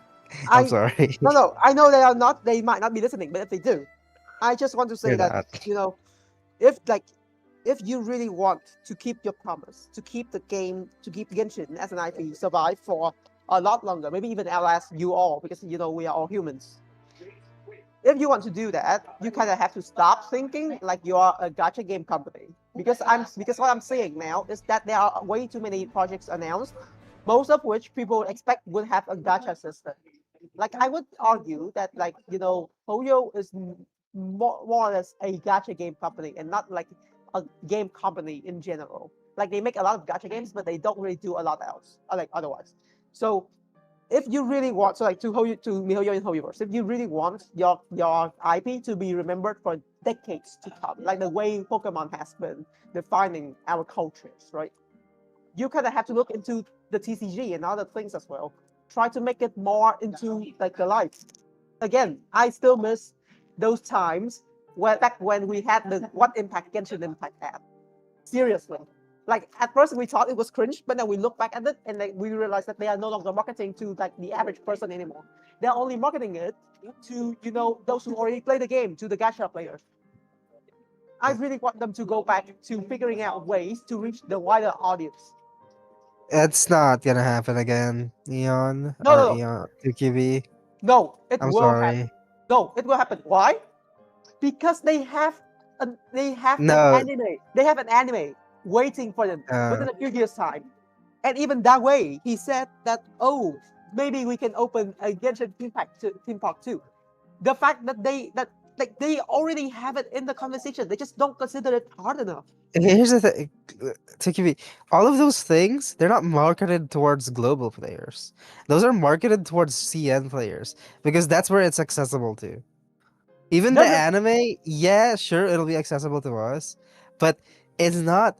These are not ploys to garner more attention to freaking expand their influence in the gaming market.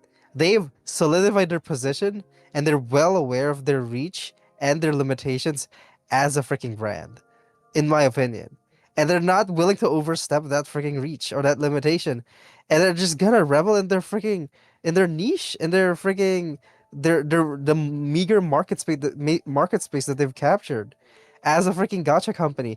The big reason that they blew up in the first place was a perfect storm of people being inside, needing an accessible game, and freaking having a lot of free time on their hands. That's it.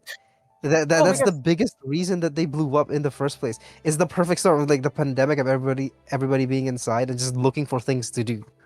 okay, let's talk about that. If you It's want, not gonna happen again. There is no second storm. There is no second wind. here's the thing. If you talk about money, if you talk about money, if you talk about playtime, if you talk about metrics that executives think about, then sure, we are not in their priorities. Most regions are not in their priorities. They will only prioritize, China, Japan, Korea, only those places. No, China. Period. They're not prioritizing other freaking regions. China. Period. And even then, it's metrics there are still going down, trending downwards in general, towards freaking interest in their products. No, because here's the thing. If you remove those metrics, if you look at the community alone, it's everywhere. You know whose metrics are going up? Psy games. Psy games. Uma Musume. Pretty Dabi. They know why they freaking get their metrics are pumping up? Is because they're actually integrating the freaking things that they're releasing into a global freaking audience and making it accessible to global audiences. They're not. They're still very limited to China. A lot of their things are freaking based in China because they're a Chinese company and they're freaking solidifying their base there. But yeah, like no. Here's the thing. Because at first the concept in Uma Musume is like grounded in Japanese horses as well. They don't think they have ever bought like bought the rights to a horse outside of Japan. They're all Japanese horses. So I think Yeah. here's what I think. I would say that this might be massive hopium. But I think that the one thing that will determine They're not willing to whether- gamble. They're not as much as their business model is based around gambling, they themselves are not willing to take that risk. At least now that they've reached this size of success as a company. I mean, they cannot be comfortable forever. They can't be. So here's my hopium. Here's my hopium. Eventually, when the anime releases, and maybe a little bit after that, when maybe another It's game, not. like I here's don't what I think the think. anime's gonna do anything. No, I mean, I might be wrong, but yeah, it's not gonna get the attentions on the fucking game as much as you'd think it is. Also, barrier to entry again. There's so much content in the game. How do what percentage of new players do you think will be able to actually catch up with the amount of content that's in the freaking game? Like, let's say the anime releases, 1 million people are suddenly interested in playing Genshin Impact. What percentage of that 1 million people will be able to go through all the years of content, the backlog of content that's been left in the game, and actually just go through it all? And also, go through it all after that, look at the freaking side game. See that, oh wait, they also have a TCG, and try it out and actually enjoy the freaking game, and then look for the freaking competitive scene. And then find us. Like, what percentage of people do you think will go through that entire process, all just to end up in our freaking microcosm of a microcosm of a community? listen. If they are really into, okay, so here's what I think. If they are really into only releasing for China, they would not have teased Vasapura, because that game is literally grounded in Southeast Asia. So that's my hopium. My hopium is that eventually they will look back at this. Eventually they will look back at where they are on the gaming scene. Because here's the thing: you want to be big. Their slogan is literally take our time to save the world. They are big. Yes, they are big. They are big, and No, they're No, big because enough in their No. freaking sphere of influence. No. The problem is you never want to stay there. If you stay there, eventually you will become a footnote in the history of gaming. I think MiHoYo versus There's plenty of nowhere. other companies that have done the exact same thing, and they are not infallible to the same freaking pitfalls of other freaking companies. It's just whatever. Yeah, but You know yeah, what? The hopium must stay alive. Keep smoking that good kush. If it means sinking with the ship, then sure. well, I think we have spent an extra 30 minutes just talking about this. So Yeah, any we have. final, so that's just my hopium. I hope that we do get to a point where they do look back on that, because I really think that is the only No, way. my hope here is that I don't rely on Hoyo at all. Because I'm being honest, they're not gonna provide community support towards the freaking TCG. They'd rather just leave it aside and leave it as a footnote in their freaking development cycle and just move on to other things. And that's fine. No, That's fine. because- Because that leaves room for us, the community, who's actually interested in the game, in growing it ourselves. And developing tools, and developing things, and developing stuff. Freaking like clients and things. yeah. I'm So- just and saying. it- I'm just saying, right? proliferating it by ourselves. Like, Yeah, I'm that's just it. saying. I'm just saying this. My hopium is that the other things you said are not all gacha. Seriously, I feel like they have a problem with trying to make everything gacha, and I hope they stop doing that. That's it. I don't want Hoyo to make a freaking Genshin client. Like, that's for us to do. That's for the community who cares about the game to do. They want to make money. We want to play Genshin TCG. These are two very different things. No, but then you still have to expect that they will support you. Like, they have to support the Why? community. Why do they support? Why do they need No. to support us? No, because What I do you have to do? remind you. Let me tell you one word. Nintendo. Uh huh. Okay. Yep, that's why they But- still have to support, in the sense that they still let the community do their thing. Because if you expect them to They become don't support Nintendo, it actively. They are an afterthought for the most part. In the freaking eyes of like the melee scene in NA or in the world, that for the most part it is an afterthought for Nintendo. As long as there's no major breaches in their intellectual property, they set them aside. They leave them be. Coffin, And they for li- us, As long as we don't do something so egregious as like try to co-opt it into a different, distinct product that we claim as our own, th- and like try to grotesquely monetize it at the detriment of the freaking company's freaking standing, then they won't act on against the freaking client or against the freaking community. No, Coffin, because the point is that the Smash World Tour, which is a series of community-hosted tournaments linked together, was struck by Nintendo. What I'm saying is that I hope that they turn a blind eye, like at the minimum, and not actively striking the community. Like that's just my hopium. My hopium is that at least they don't just like try to enforce gacha on everything by shutting anything that's not gacha. That's it. No, Other than that, I don't I guess that makes sense. yeah, like that is basically like the line. If like they try to struck down everything just so they can sell the gacha, that's what that's when they cross the line. So that's pretty much it. So yeah, that's it for today. I can say that we will probably not have like another Bartable episode, like until after majors, because I feel like we have to wait until majors to like see how like the best of three, how the best of three meta like solidified, and like we only have like one extra tournament. By the way, Bring three decks that counter Yae Skirk Superconduct and you win. That's it. That's the Yeah. major strata. That That's what sort I of did. I mean, if they find a way to replace Skirk in their SKOA, they would be able to run Skirk Justice as well, and then the rest, Yeah. I don't know. It could be crap.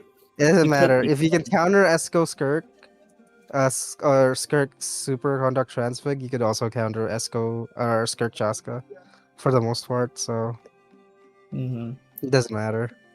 Yeah, that I'm like so yeah. We do have a Europe tournament. I forgot to post an announcement, but I will do it like shortly in like 2 hours from now. But yeah, Oh, we yeah. will have a Europe weekly. There won't be a stream though. Yeah, won't be a stream, but Yeah. hopefully there will be. I wonder why. Kerching, I trust you to get the account to AR55 as soon as possible. That's it. The thing is, it's not about trust; it's about time. Now Yeah, he it's is about heavily time just and time like gated. how much time I can actually spend on the account without having to worry Yeah. about all the stuff, especially my real life stuff. No, Yeah. I mean trust as in like make sure that you do it as consistently as possible. Nothing else. I mean, yeah, I honestly would do. I'll finish it ASAP, ASAP. and that's just pretty much the best thing that I could ever do. Yep. So yeah, I think we will be back on. So Probably. other than that, we will be back hopefully in the next half of Lunar 6, and we will have a lot. Yeah, yeah, we're at Lunar 5 right now. We're at the tail end of Lunar Honestly, 5. I really hope to actually discuss something else more. I don't know. Maybe we could spend our time a bit on maybe talking about like previous stuff that is supposed to be funny as well. So you really want to have a catch-up episode? Yeah, kind of like that. I mean, because that's really relevant here, and it's kind of like the reason why people would pay attention to, I think. Yeah. Not yeah, ranting and talking about yeah. I think stuff. we can have an episode on that. I will try to figure out a date. So yeah, maybe that will And be also honest. no talking about the fucking Hoyo stuff. Only TCG. We are a TCG podcast. Also, The one portable. other reason that I Oh, really think yes. about it is that people tends to have basically a nostalgic bait, you know? Yeah. Everyone falls Yeah. for the nostalgic bait, so basically, oh yeah, when they recall something that makes them have a good time, they feel nostalgia about it, they will always like Yeah. feel good Yeah. about it. Did Because anybody who started on the server, all they talk about is MMEC or freaking what's it called? Treasure, Raiden Superconduct, Treasure, Treasure, freaking Cookie, I forgot what her name. Yeah. Shania. and then, I don't know, pre-nerf Kenji. Yeah, Okay. pre-nerf Genki. Yeah. Okay. You know Also what? some magic.